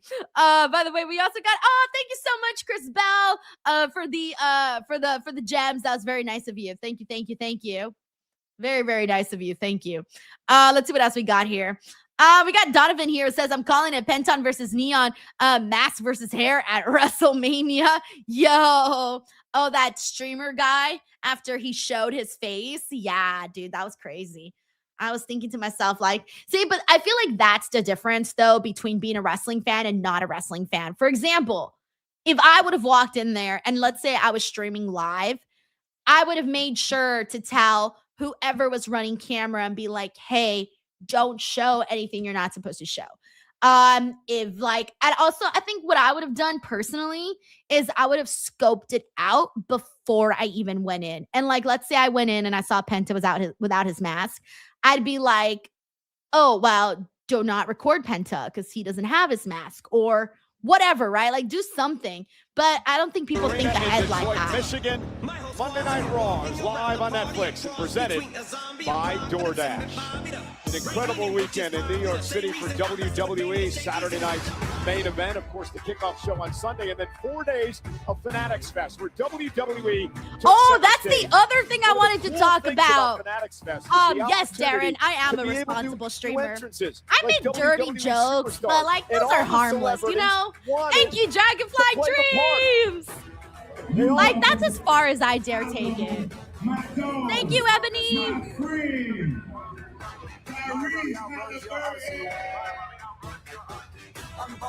Rick Williams, Tyrese Halliburton having fun. Oh yeah, that's the other thing I wanted to ask you all about was what did you think about Justin Bieber's performance at the World Cup? Ladies and gentlemen, my name is Paul Heyman. I serve as the advocate for the king of the cave. Stevie India, you haven't missed anything. The ultimate fighter in WWE, the beast of the Broctagon. The Broctagon? Lesnar.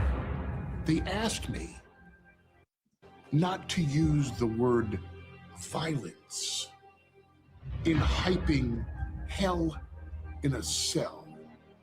Brock Lesnar versus Oba Femi at SummerSlam. I completely agree, Daniel. How do I do that? How do I sell the cell without telling you the truth about what awaits Oba Femi in Minneapolis? That cell is unforgiving. The structure is uncompromising. And the violence, the violence. I don't like hearing people whisper. Makes me uncomfortable. And Mr. Femi? Like, gives me chills in my spine. He's Oba-rated. Oba-rated? Everyone thinks oh, this what a streak dick! He that called Brock Oba Lesnar overrated. has put together in never losing inside hell in a cell all comes to an end at SummerSlam, but it's the other way around. Oba Femi has delivered the greatest rookie year in WWE history since Brock Lesnar. And this next big thing thinks he will conquer, rule over Brock's streak inside hell in a cell, when the truth is, Oba Femi, you can't beat Brock Lesnar inside hell in a cell. And this rookie year, I mean, he already beat Brock, so I don't feel like that doesn't mean he can't beat him at Hell in a Cell. Because Oba If anything, Femi he's was halfway so there. dominant against the entire roster. No. This rookie year goes down in history because it all comes to a violent end in Minneapolis at the hands of Brock Lesnar.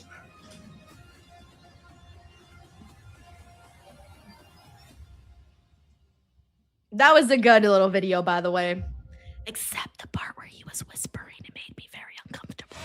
It will I don't like whispering. it It like gives me like the ick. Two gladiators honestly. will enter the cell. Only one we will have walk where'd out. you go? The Mono King here undefeated says using this inside audio the cell to sleep beast, tonight. Brock Lesnar, one-on-one. Can you imagine with the Paul Heyman putting you to 2026 King sleep? of the ring, the ruler, Oba Femi, inside Hell in a Cell at SummerSlam. Oh yeah, so the reason why I asked you guys about SummerSlam is coming. oh, this is they're promoting SummerSlam with the Minnesota Vikings. Crazy. Roman, Seth, Stack. Punk, Cody, it was personal. Rock, I mean, it's really not that inside Hell personal, in a to be Cell. honest. Good luck. Don't lie to us. Wow. It ain't even personal yet. Had to do something special for y'all. Use my code JJET to unlock tickets starting at just $25. But don't sleep. It's only around for a limited time. I'll see y'all there. That's so funny. It's so funny being like, oh, you got a code for this. Oh, man. Oh, yeah. So the reason why I was asking about the Justin Bieber stuff is because I genuinely was like shocked that that was the oh, by the way, hold on. They have the SummerSlam Takeover Friday, July 31st through Sunday, August 2nd. It's free to attend. And then there's also, you can get autograph and photo ops on sale now. At WWETakeover.com. Speaking of SummerSlam, one of the main events, of course, Roman Reigns defending the world title against Seth Rollins. And these two men. So, yeah, I was like very shocked by what a boring song Justin Bieber chose. I thought to myself, like, wouldn't you pick like an exciting song? Because, you know, games are energetic and it's high energy. I was like, why is he singing such a slow song? I thought Madonna was cool. BTS was cool. Shakira was the best, though. Like, Shakira understood the assignment. She looked great. She sounded great. The vibes were there. But I was like very shocked that no one told Justin Bieber, hey, maybe you might want to switch the song that you're doing, because this doesn't really fit what everybody else is doing. So I didn't like the song choice. The epic two-night event known as SummerSlam. We got Jay and Gwen. Thank you so much, Jay. He says, think leaving Peacock for ESPN might have something to do with it too. $16.99 versus $39.99 is a hard sell. The switch was right after SummerSlam, after all. Well, I mean, now that they're on ESPN, like they made it seem like more people were going to be able to get it, but it hasn't really felt that way, honestly. Like I feel like more people have struggled to try to watch on ESPN than they made it seem in the first place. It felt like everybody was fine for the most part with what we had with Peacock. Like I didn't really feel like there were very many complaints that I recall.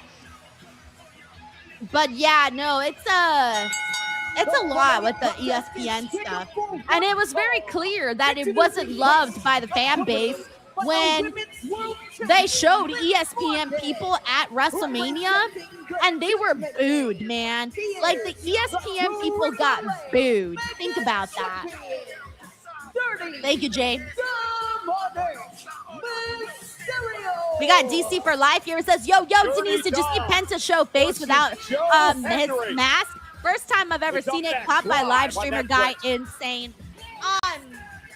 Even if I would have seen, here's the thing, like, even if I would have seen Penta without his mask, I probably would not have even known that it was him. It's happened to me in situations like that, by the way, where I've been backstage at like wrestling shows and I'll see people that like, I don't know who they are. And I'm like, oh, I don't know who that person is. And before I know it, like, if you think about it, like that could be a wrestler like, underneath a mask, and you won't even know it because you don't know what they look like. Like, you don't know what they look like. Maybe you can put two and two together and try to figure it out. But unless you're like actually introduced, like you might not know what they actually look like unless you're introduced to them. And even if I would have seen Penta without his mask, I would have never said anything about it. Like, let's say I knew what Penta looked like without his mask, right? And I saw him sitting in the front row. I wouldn't say shit. I would just shut the fuck up. I would not say nothing, because it's like rude, you know, like it's rude, especially because like, you know, it's a huge thing to have the lucha mask for people not to know who you are, your name, and all these things that come along with it. So, like I said, I felt bad for Penta there. I don't know where exactly they were walking or what the deal was, but he only had his face paint. So on the bright side, you didn't get to see the whole face because he did have some face paint there, which is good. But yeah, you know, it could be upsetting because you spend so much time protecting the character and protecting the persona for then 1 second to be like, oh shit, man, like you just got me on camera. And you got to understand, a lot of these wrestlers, like, you know, you don't know if people are just walking with a camera, if it's on, if it's off, if it's a pre-recorded thing, if it's a live stream. Like, you don't even know these days anymore. Like, you really, really don't. So, like, I don't know. I just think you have to be, like, cognizant of that. If you are a person that's going into wrestling, just be, like, cognizant of the spaces that you're in. Thank you, DC, for life. Alrighty, let's see what else we got here. Let's see. Yeah. No, Jonathan, I think he probably wasn't aware. Like, I don't think it was done with malicious intent. Definitely not done with any malicious intent. But I do think it's just one of those things where, I mean, I don't know the streamer Neon. I don't know what his understanding of pro wrestling is. I have no idea. So I just don't think he knew. Like, he probably just didn't know. Like, for us, like, we know this stuff. Like, if you went backstage and you saw like, let's say you saw Penta without his mask, would you take out your camera and snap a picture of him? Absolutely not. You'd be like, no. Oh, damn, I saw that. Oh, shit, that's cool for me to know, but I'm not going to go and blast it for the whole world to see, you know? Like, you can't do that. So, but that's because we know. Like, we know. Us, we know because we're wrestling fans. So we know the rules and protecting the whole thing, and it's still real to me, damn it, and kayfabe and all this shit. Enough! At SummerSlam! Gunther versus Nick Aldis. By the way, what is happening with Sammy? Like, who's Sammy wrestling at SummerSlam? Do we still know? Do we know anything about that? WWE RAW is brought to you by Chime. By the way, we got DC for life. It says it's time for Braun to leave the faction. Not working. He was mad at creative. Sucks that he's a mid-card, now a mid-card guy. JD McDonough, the Judgment Day was I wonder what his, like, I'm sorry, but, like, in my opinion, at SummerSlam, Braun Breaker should be having, like, a big-time match, guys. Like, he should be in a big match. And right now, he's most likely going to be in this whole Vision stuff. And that's not okay, man. That's not okay. Like, that's not what any of us thought for Braun Breaker. Everyone here is... Thank you, DC for life. In unison with Mr. Joe Hendry. We also got IGN Sucho who says, "Who's Sammy?" Damn! Sammy's been erased now. Damn! Like, he was screwed of that match too. He should also have some rights now with Nick Aldis. Mysterio now going right Thank you, after IGN Joe Sucho. Hendry. Remember, this started last week in the Gauntlet match where JD McDonough and Dominic Mysterio. Oh made no! sure Mono that King Hendry says Sammy did will not be fighting advance. Karrion Kross soon. The good Savage. Of the industry, and the Intercontinental Championship, the Mega Championship, the Judgment Day as a whole, the city of Detroit. Chris Bronson Reed's still injured. there's a not injured, but I think he's still recovering from his injury. Because I know he's been like working out at the gym, so I think he's still in that process of rehabbing. Before then, Dom volunteered to team with EGA to battle Los Perros del King Mal. Pope says Sammy's been Thanos snapped. Crazy. Henry came out to save Danhausen from a Judgment Day beatdown earlier tonight, hence the reason for this matchup made by... Yeah, so far I feel like there hasn't been heavy movement on these like massive feuds that we got going into SummerSlam. Like, it doesn't really feel like we got a lot of movement there today. Knocked her off at the Queen of the Ring in the finals. Right now, Liv is here to focus on her man, the Mega Champion. Infamous DJ says Reed lost over 100 pounds. No way. Are you serious? Over 100 pounds? Did he say that? I didn't see that. Where did he say that? What turned me off about Henry in the first place.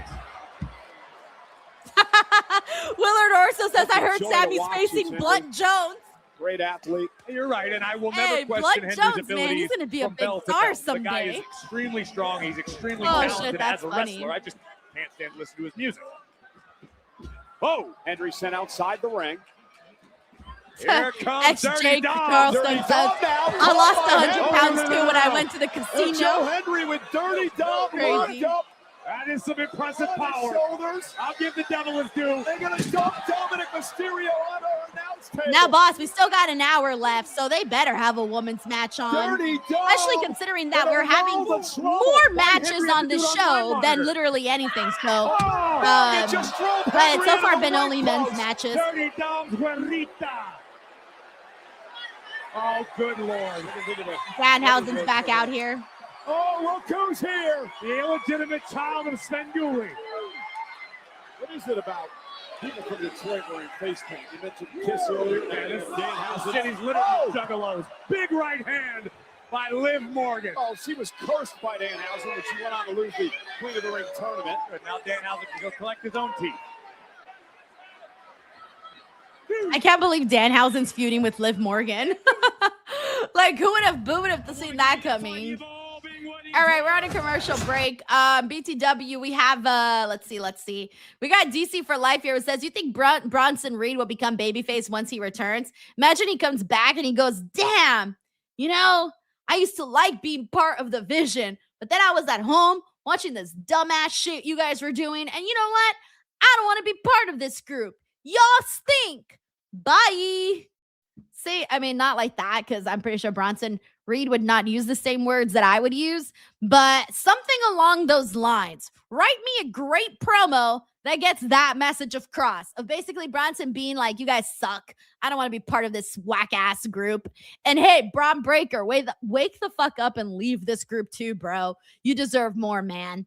Something along those lines would be kick-ass? And then I would say, yes, Bronson Reed, babyface. So yeah, I'm a big Bronson Reed fan, guys. Like, I love Bronson Reed. I think that dude's fucking cool. And I like him as a wrestler, all of that. So I'm gonna need them to get their shit together with both Bronson Reed and Braun Breaker. The Bronze. Thank you, DC for life. Oh, man. Let's see what else we got here. Jay Golden says WWE will have AI write the promo.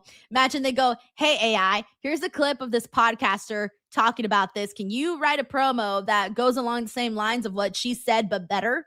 That'd be kind of funny. Alrighty. Let's see. Jonathan says, bye. Bronson, probably JK. Can you imagine Bronson Reed saying, bye? Oh, man, that's so funny. I can't see it. Reggie here says, Bronson Reed is the only one I have faith in. I know, I still have faith in Braun Breaker. But if it's like, I'm going to be real with you. Whatever goes down at SummerSlam for Braun, that's going to tell me where we're at right now. If he doesn't get like a well-to-do matchup, if he really ends up in this, then I'm going to be a little bit worried. Not even going to lie, guys. I'm going to be a little bit worried for Bronson Reed. Like, legit worried. Also, hey, shout out to Superfro here with us. We also got Randy here who says, I love Danhausen, but does anyone feel like the curses are starting to spoil matches? They have spoiled matches. The one that it mostly spoiled, in my opinion, was the EO Liv Morgan match for the Queen of the Ring. That was the one that I felt it spoiled it the most. For other matches, I don't really care. But I feel like for big matches, I don't think we should get those curses. Been impressive, but there is an asterisk. Why is there always an asterisk? Because Liv Morgan drove Henry into the ring post, which allowed Dominic to take over. Also, what up, CC Funk? We also got Connor Hansen here with us. He says, Denise, do you think Rhea Ripley will betray Io Sky? I'm almost thinking Io Sky should someday betray Rhea Ripley. No, because I think maybe Rhea Ripley should be the heel. So maybe Rhea Ripley should betray Io at some point. I can't see the people booing. Honestly, I can't see the people booing either of them. But eventually we got to get Io and Rhea again, especially after all the friendship and everything that's happened between them. Take over in this matchup. We got Michael's Wrestling Channel here. It says, I virtually met Bronson Reed at a virtual meet and greet during COVID-19 pandemic era. Oh, shit, that's cool. That was after she drove Joe Henry into the ring post to help Dominic take over. Syndicate says Bronson Reed would probably bring it up that if Paul Heyman left you in the dust, you must suck. Right? Like, wake up, guys. Like, let's start bringing up the obvious around here. Like, I feel like we close our eyes to reality so much sometimes. Like, open your eyes to the reality of what you're seeing and call it out. Oh, but we have to sit through this. Look at this power. We got Reggie here. Says Rhea's the better heel, in my opinion. Space. Does he have an opportunity to rally? We also got Uncle Don here who says, so it's Danhausen versus Liv for the women's title. I don't think some semblance of maybe it's going to be here. like the women's title and his 100K on the line. Oh, no. Danhausen versus Liv Morgan, 100K on a pole match. By Joe Henry. Oh, shit. A kip up by Joe. Hey. Well, I mean, technically, Liv already has a SummerSlam match. Bang! There it is. For example, where's Io? By Henry. Io's in a match with Liv Morgan. Where is she at right now? Where is she at? That almost Why isn't she doing anything with Liv? They're in a matchup together. Henry needs to Thank you, Uncle Dong. on the gas pedal. That's not we also got Saif did super. Thank you, Saif. He says, Gable's new theme is stuck in my head. Morgan what part? Just the part where it goes, Gable. Dirty Dom, once again. I don't even know what part. DDT. Saif, hope we're doing good, man. Ron Stalin says gift cards on a pole. Bro, if they did a gift cards on a pole match, I might enter that match. Send her to the locker room. He hasn't done anything in front of his face.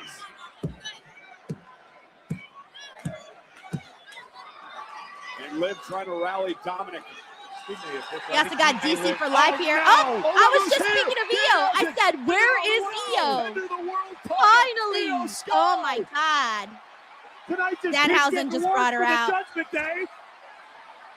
Oh, my God. And here comes Io. Okay, finally. And going right after Liv Morgan. Oh, shit. The cameraman crashed into them. Oh, shit. That was funny. That big boom you guys heard was the cameraman. Oh, Jesus. With the cameraman crashing into both Io and Liv. And now Liv into the ring, and Well, by your logic, Io should be disqualified. Io Sky. Jesus. Mind you, Liv Morgan's being thrown There's still a around in match going heels on, right right? now.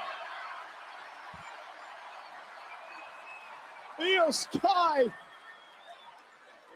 out to the apron. Look out, champ. Down goes Morgan. The queen of the ring. Hey, Oh, no, no, no. Triple D, the Danhausen death drop. No. Oh my gosh, Joe's gonna pin Dominic. Funny stuff. You know what? I'm just happy that EO got to be on screen today. Literally, that's all I'm happy for.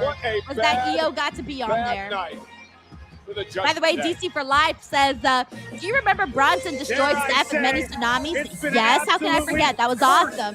He says he was supposed to be the biggest megastar. He deserves main event title. Oh, yeah, man. He had a lot of sick moments where he tsunamied quite a few people, especially Steph. When Bronson joined the Division, I was really excited for him, too, because I also thought that he would benefit from that. But the group started to go to shit when Logan Paul entered, guys. I'm going to start to say, I hate to say this, but I think Logan Paul is the one who cursed the Vision. Actually, I mean, they were already a little cursed beforehand, but they got even more cursed with Logan Paul. I believe in Joe Hendry. I believe in Danhausen. Thank you, DC for Life. I'll never wake up from. And tonight's WWE RAW is brought to you by DoorDash. Shane Gwynn says, did someone cut the camera's brakes or something? He was running off adrenaline, and I don't think he could stop himself. And before he knew it, he crashed right into them. We got Big G here, says, I can't believe it. Joe Hendry actually won a match. Cursed. Legit. Come hell in a cell. Get over. Cody Rhodes and CM Punk one-on-one for the WWE Championship. Last night, your mask slipped. That wasn't an accident. Last night was an accident, and I apologize. This is on purpose. Cute little shove. Purpose, little brother.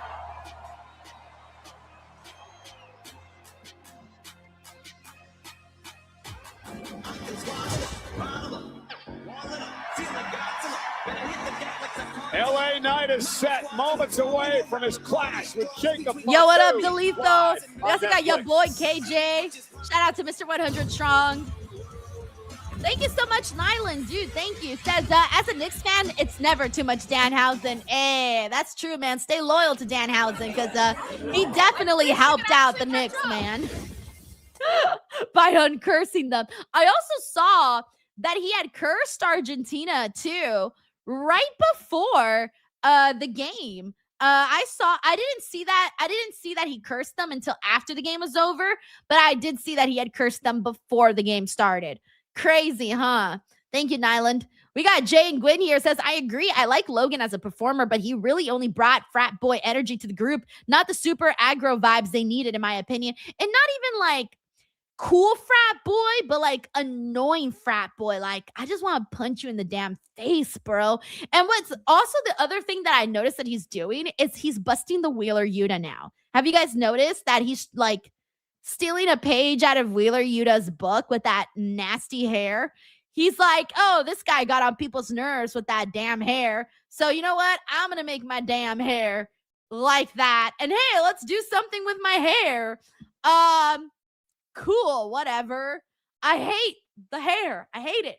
Hate it. Thank you, Jay. We got Logan here who says that we are deaf back in the Divas era. No, don't even say that. Don't even put it out there. Let's not manifest that. We definitely do not want that. Let's not have that for our women, man. Let's hope that in the next 30, 40, 44 minutes, we get some ladies action, even if it's one match. Because if not, the only action is really going to be what you just saw right now with Liv and Io. Like, legit. But yeah, if we don't have any women's action tonight, like, that's going to be the big talking point on Twitter tonight. Thank you, Logan, for the super chat. All righty. In the meantime, guys, just a heads up, I want to give everybody, we got Daniel Tony who says that's just his natural hair, Denise. Like, dude, he needs to I'm sorry, but he needs to put some conditioner in there, trim it, get a fresh cut. Like, bro, they have masks now, by the way. Like, if you have damaged hair, this goes for men or for women. I've done this myself, actually. If you go to the salon and you ask for a hydration mask or whatever all salons kind of have fancy names for them, but at the end of the day, they're hydration masks.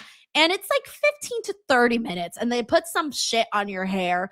And when you come out of it, your hair looks like the wind. It is so soft and shiny and soft and just glowing and beautiful. And it takes 30 minutes, okay? So Logan Paul should go get a hair mask and do it. I've done it. I've actually done it twice. You're not supposed to do it that often. You're supposed to do it every couple of months, but it really does make a big difference. So I don't gatekeep information, by the way. If anybody here has damaged hair, maybe more so for women because we use heat products.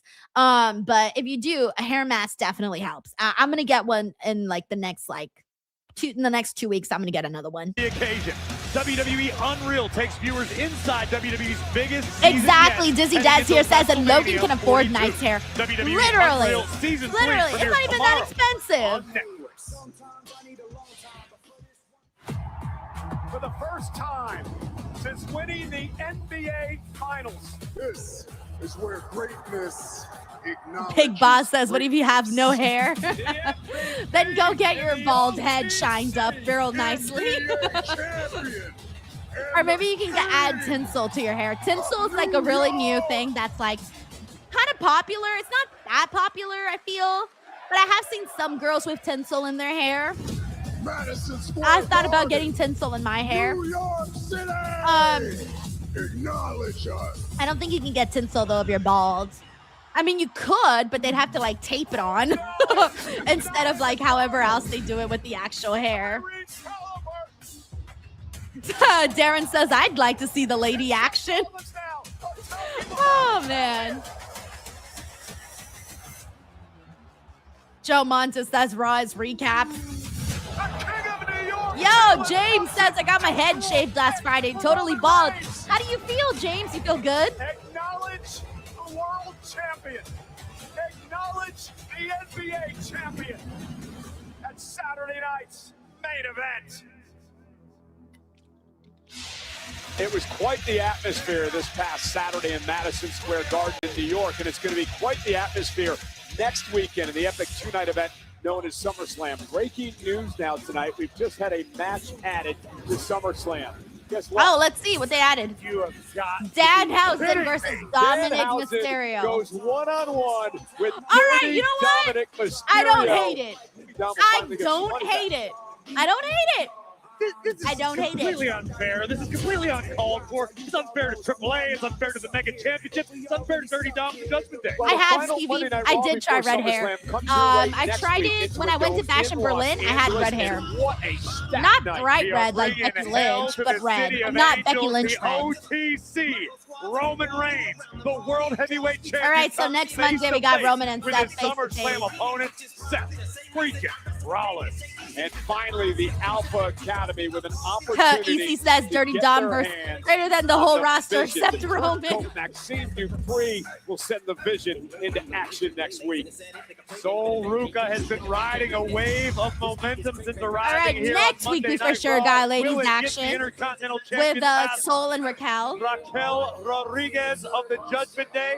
We will find out for sure next week. Corey, I That can't should wait. be good, Sol and It's going to Raquel. be amazing.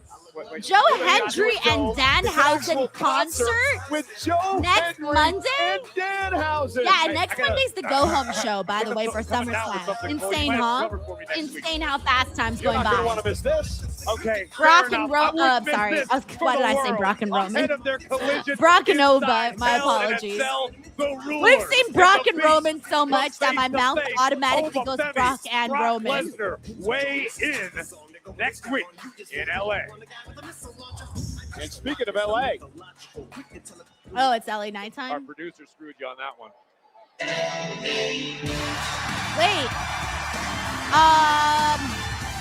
Wait, what match am I forgetting?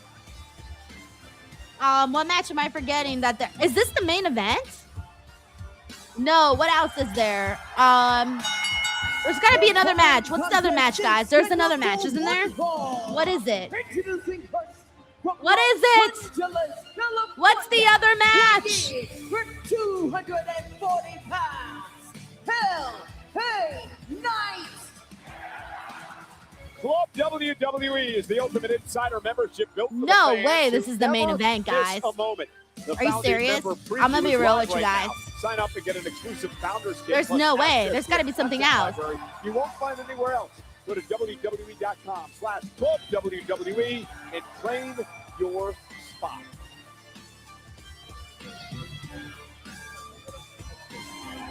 LA Knight has his work cut out for him. Now, guys, we still got like 38 minutes on this show. You can say that again. Show ends at But 7:30. the perpetually defiant megastar has never met a fight he didn't like. To see if Knight has what it Oh takes my to get gosh, past I this feel Samoa like I could have missed this episode of Raw, guys. Like, I literally canceled my plans to watch this Raw.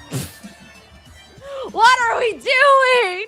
What are we doing? Oh my God. By the way, we got Sammy Sawan Boone who says, will you go to Raw at your hometown in Los Angeles? Probably not. Thank you, Sammy. But I'll probably be here with the homies. Let me talk to you.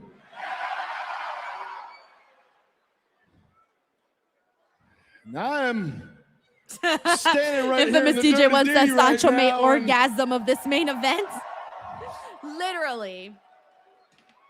Wow. we're only a couple weeks from SummerSlam, and This it's might gonna be me. be, It's gonna be like- Solo Sikoa. If It's this is gonna truly be it, this Royce might be one of the Keys, worst and Raws we're gonna in a take long on time. Jey Uso, Jimmy Uso, and Jacob Fatu.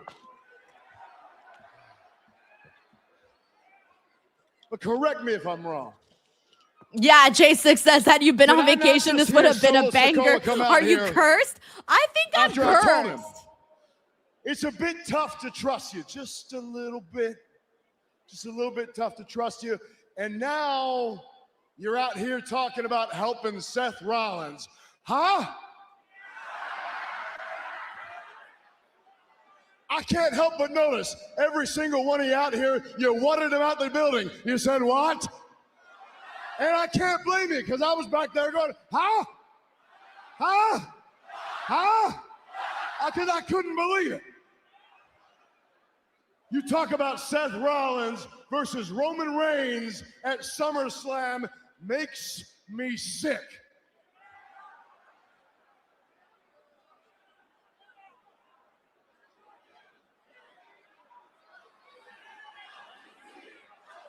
What's happening now? Why this long pause?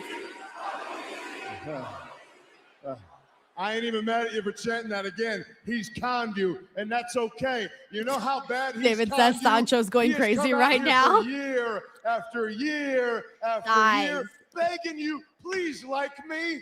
Please, people like me, and you boot him out of the damn building year after year after year until finally he can figure something out. Jane Gwen says, no Lyra after such an amazing everything reception. he Right? ever Where's wanted our to girl be. Lyra? Where's the follow-up on Lyra and walked Bailey? in Did the they even play a store video package from about day them one, and their feud and at you Saturday all night, saw their it. match at You Saturday all night's felt main event? The undeniable Like, did Kavorka they of even this do man. that? You couldn't stop. Don't And even that's know. what not only is I'm Thank not you, Jay. everything that Roman Reigns wanted to be. I'm everything that everyone back there wanted him to be, but he couldn't. Oh, they're having LA Knight stall for time, guys. Like, this is just to Let's stall just call time. it what it is. But as much as I can't stand Roman Reigns, as much as I can't stand Seth Rollins, see, Solo's focused on the wrong thing because he wants to help Seth Rollins. Nah. I appreciate everything that Solo's done against the Bloodline. That's why I feel like we can partner for one night. However, there is no way. It's a bridge too far to go and help some cross-eyed halfwit like Seth Rollins. Oh, So what wow. we do is Someone we destroy said, the Bloodline to make sure they're not even a factor that night. I didn't see They this. leave either Someone said she crawling got or shown crying, during the but break. either way, they leave on their ass, and that's not an Thank you for insult letting me back. know. I didn't It's know just they a showed fact of life. Lyra in the break. Thank you for letting me know. But on to tonight, because in just a little bit, Jacob Tattoo's little Mortal Kombat music is gonna play. Jacob Tattoos. What? He's gonna come out here. All right, guys. And test I'm his out. might. I'm out. I'm out. Peace But out. my man, try as you will, try as you might, whatever you do, you cannot stop LA Knight. I put it to you like this: you can do everything you got your little shakes. I got the cure for it. It's called me smacking you back to factory settings. And the whole time it's going down, the soundtrack to me smacking you back to factory settings is the same all around the world, with everybody saying, yeah! We got IGN Sucho says, Denise, please tell Sancho to email me what LA Knight said. Thank you. I'm not even going to be able to recap this. Like, something about factory settings being reset. I don't know, guys. Like, I truly do not know. I'm going to have Sancho break this shit down, because I know Sancho right now is putting this promo up in the fucking replacing the Mona Lisa. He's like, let's put this promo up there instead. I know Sancho's going to come out here and be like, that was the greatest LA Knight promo ever. What? The bar is lowered, man. And all they did was do that to stall for time. Thank you, IGN Sucho. That's crazy, bro. All right, let me mute the commercials. Let's see what we got here. We got Cyclops is better than Wolverine in the house. Hey. He says, why would Roman ever be jealous of a mid-carder? At this point, guys, like, Roman and LA Knight, like, they're not going to see eye to eye again, okay? Like, they had their match many, many moons ago, and that's it. That is it. Like, they're not going to actually do this match. So now, LA Knight for the last couple of weeks has just been talking into a man who has no idea he even exists. We got Henry Kiernan, who says All In has over 31,000 tickets sold. Oh, really? Nice. Good for them, man. It's still like a pretty low number considering where the first All In, like how much the first All In show sold. But you know what? I guess where we're at in today's day and age, I guess it is what it is, right? But I mean, God, it's crazy because like that's still not a great number. But because how bad ticket sales right now in wrestling are, like that's actually, I guess, good for where we're at right now. But it's not actually a good number. You know what I'm saying? Like considering where they were at the first All In. So oh man, guys, we need to make wrestling popular again. Oh man, it breaks my heart. Thank you, Henry. Anyways, we got Nightwolf here. Says, I honestly can't stand LA Knight, man. Oh, I think it's just not for everybody, you know? I think some people like how in his voice they can hear like the nostalgia of like, I know some people have compared him to The Rock. They've compared him to Austin. Like they've compared him to those people. So I think they like that. But I think for people who prefer promos with substance and not just catchphrases, then it's not really for them. Thank you, Nightwolf. Thank you for the love and for the support. Alrighty, guys. So with that being said, we got Kevin H. Says LA Knight is great. Y'all just hating for no reason. I honestly, Kevin, I think everybody just has different taste in wrestlers and different taste in characters and personalities, and it's just not for me. Like it's not for me. Like I'm not locked in on this. It's not, doesn't do anything for me. Really doesn't. So it's just everybody's different. You know, everybody has different tastes. Like I'm pretty sure there's probably someone that's like out there that a lot of people like, and you're like, I don't get it. You know, it happens to everybody. There's always that one person that everybody loves except you. You know, it just happens.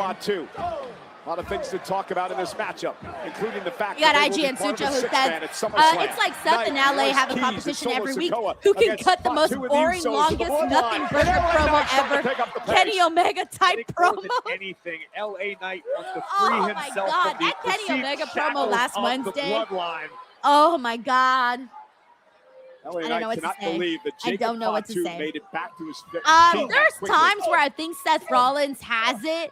But then there's times where I'm like, y'all just need to sharpen his promos up a little bit more, you know? Sharpen them up. Thank you, IGN Sucho. We got That's Logan right. here. It Let says me help Unreal you. comes out Let me tonight. I help actually you like take it. the Yeah, world me title too. from I'm a Roman fan of Reigns. Unreal. Seth hasn't made a I decision watched on all that the yet. episodes of Jacob both season Fatu 1 came and out 2, and got kicked and in I the will face be by watching Seth. season And then 3 we of learned some Unreal, all the interesting news, episodes. Corey. I'm going to The try my fact best to that get a the review up OTC Roman of Reigns season has 3 of told Unreal, Fatu but on it'll the probably bloodline, drop do a little not bit lay a later on in finger the on week, Seth though, Rollins because this is a very before busy week, so SummerSlam. I might not drop it until roundabout probably way until of Friday. Roman Reigns I'll telling aim to the get it world done on Friday. Seth is If mine. not, maybe Saturday. Roman I'll has aim to said get it it on done. numerous occasions. I'm gonna have to binge needs watch it pretty defeat much Seth Rollins at SummerSlam. He Wednesday. needs that I have to decisive find win time to watch over the show. This is visionary. a busy week. Rollins Thank you, has become Logan. Roman Reigns' But I whale in would this like to scenario. keep my streak And right going of now, covering LA Knight- Unreal.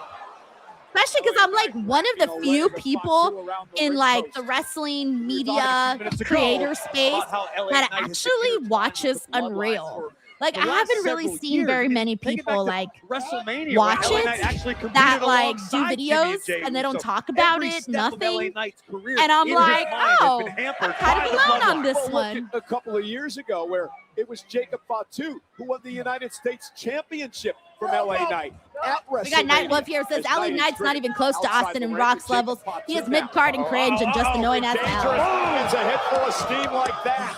That is a lot of man flying your direction. I just think they need to. I just think they need to write his promos better. That's what I think. Because when I hear LA Knight talk during press conferences, he's funny. In press conferences, he's really funny. But I think it's more so the way they write his scripts, man. I think that's what it truly boils down to. Thank you, Nightwolf. Roman may live life in the ivory tower, but he still hears the whispers. He hears the chirps from everybody on the roster, the fans around the globe saying, Roman's great, but he can't do it alone. So the tribal chief has made it his mission to show the world. Dude, do you guys actually think they're going to go and take this all the way to the 30-minute mark? Or do we think that Raw ends a little bit earlier today? Hip first over the steps. I need to message Sancho, guys. Maybe the opening LA Knight was waiting for. Fatu went knee first into the steel. The megastar trying to shake the cobwebs to continue his onslaught. And a Samoan drop right on the apron.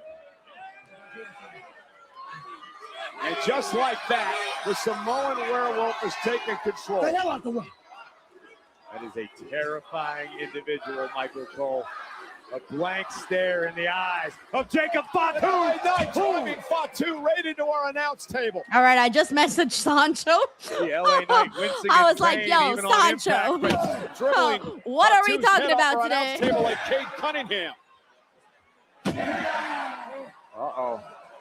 Jacob Fatu, it didn't even affect him, Corey. As Knight is driven spine first into the side of those steel steps.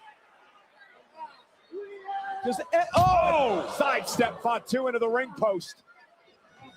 And this match has turned physical quickly. We got Melissa Cabello here. It says the no wins women's match is not looking like it. Jacob Fatu in the heat of the moment. Logan says I'm not even watching the rest.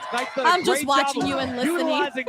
Thank you, Logan, for sticking it with us. All right. We're sticking it out. We're sticking it out. Plate stairs.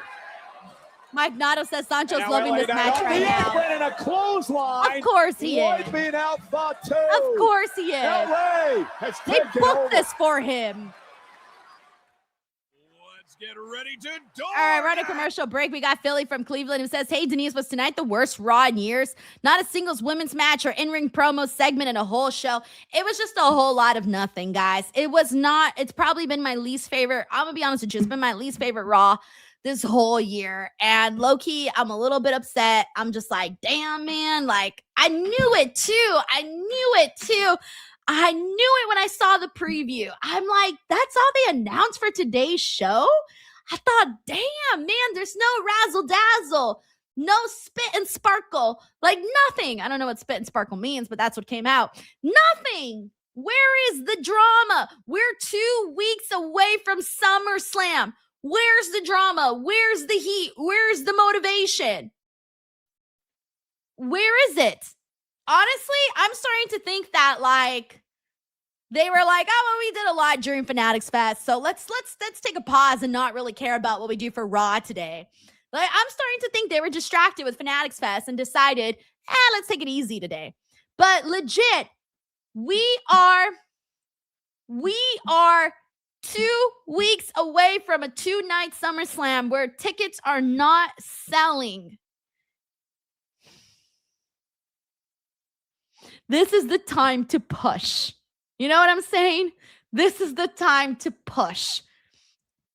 Do as much as you possibly can to get people excited. That's all I've got to say. That's all I've got to say. I've got nothing else to give. Oh man. All righty. Well, with that being said, let's see what else be here is. I can't even speak no more. Yeah, I retire me too, guys. I'm retiring me too. No spit, no sparkle. That's my new line, guys. No spit, no sparkle. I made it up here today. That's my new line. I am trademarking it. Nobody steal my material. No spit, no sparkle. Where did that even come from? I have no fucking idea where no spit, no sparkle came from. I'm like, no spit. I don't even like spit. I hate it. No spit, no sparkle on this Raw. Damn. Oh, Jay Golden says, no spit, no spark, all blue chew. I can't anymore. Oh my God. Let's see. We got Reggie here. It says Raw's going to be stacked next week and the pacing is going to be horrendous. Well, hopefully not. Hopefully they keep us on our toes next week because next week is the week to tune in. Next week is the week to tune in, honestly. By the way, we got DC for Life here. It says, yep, you're right. Time to lower the ticket prices. Well, didn't they already lower the ticket prices? I think they already did they not? Don't take my word for it, guys. I haven't looked at the ticket prices. I haven't looked. Individual. And he has taken Thank over you, DC, here for life. Against a very valiant LA No Knight. spit, no sparkle. Now with dueling Yo, clamps on Anthony the prestigious Soli, how muscles are of you, LA dude? I haven't Knight. seen you in a minute. How's it going? Knight who team with Royce Keys and Solo Sikoa against Fatu and the Usos next weekend at SummerSlam. Fatu, and he home bounce face first up the post. Nice neck breaker by LA Knight. Quickly into the cover. Looks for the win now on Fatu. And a kick out by Jacob and 2. My uncle, who's a big fan of... It's high time for LA Knight to make something happen. What do you call it? Both of these men. Is it Juventus or Juventus? I always forget how to pronounce it. Juventus or Juventus? Juventus, right? Anyways, my uncle's a big fan. Like a big fan. And he sent me a video right now of Javon wearing the jersey. Like, Javon wearing the jersey has broken into that market of fans. Hooks the leg. LA Knight stays in it. He's like, he's wearing the new away jersey. Samoan Werewolf once again reminding the world that for a man of his size, he is extremely agile. So, like, shout out to all the Juventus fans because they're excited to see Javon wear the jersey. I can't condone many of the decisions made by LA Knight. Yeah, my uncle's like a big fan. Like, he's got he has like a club. I think he's part of like the Juventus Hollywood club. I think that's what it's called. I think he might even be the president. I'm gonna be real with you. I think my uncle's the president of the club. Like, legit.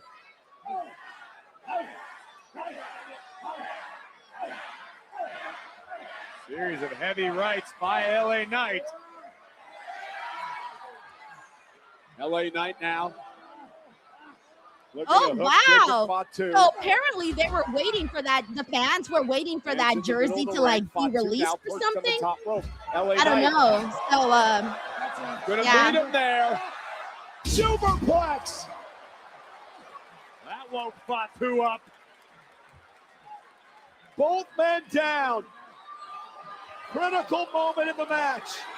And here comes Jimmy Uso. By the way, King Pope says, just here for the fun and to support you, Denise. Well, thank you for having fun on here. Thank you, King Pope. Jimmy now looking and also thank you to Ben Fossey for all the gems. Thank you. Love the gems. Thank you.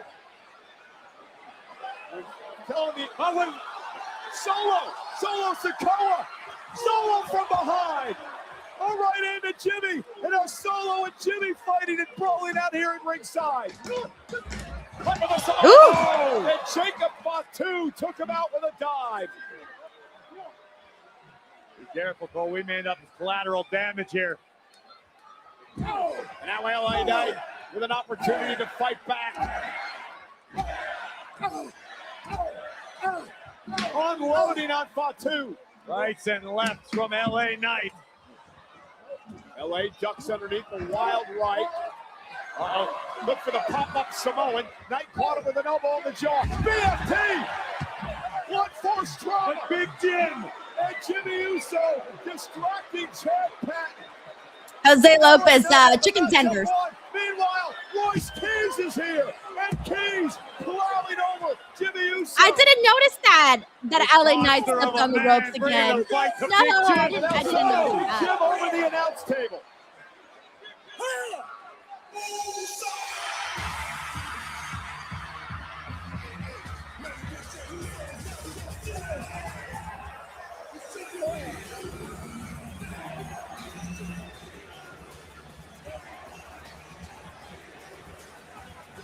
Jey Uso with a super kick to Keys. Made another one. Main event Jay came from out of the crowd.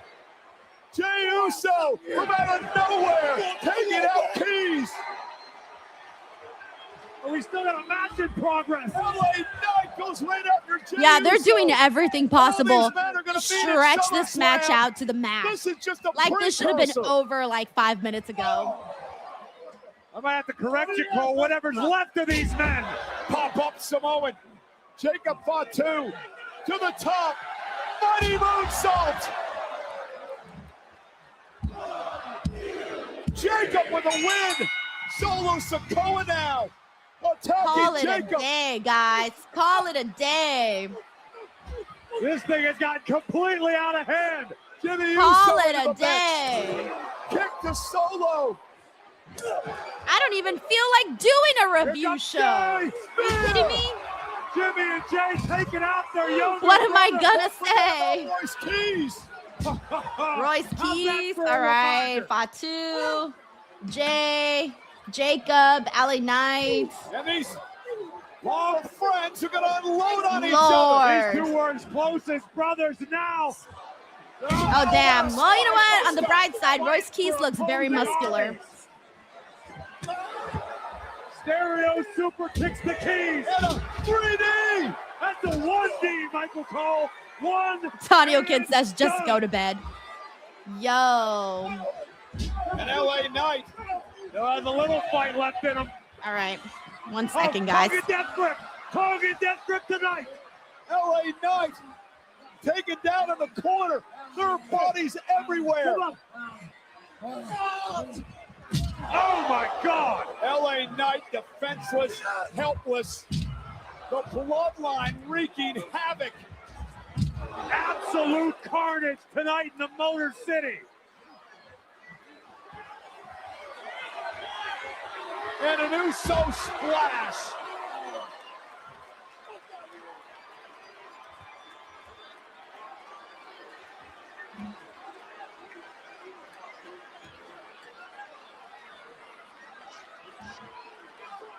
All right, guys. I'm trying to message Sancho.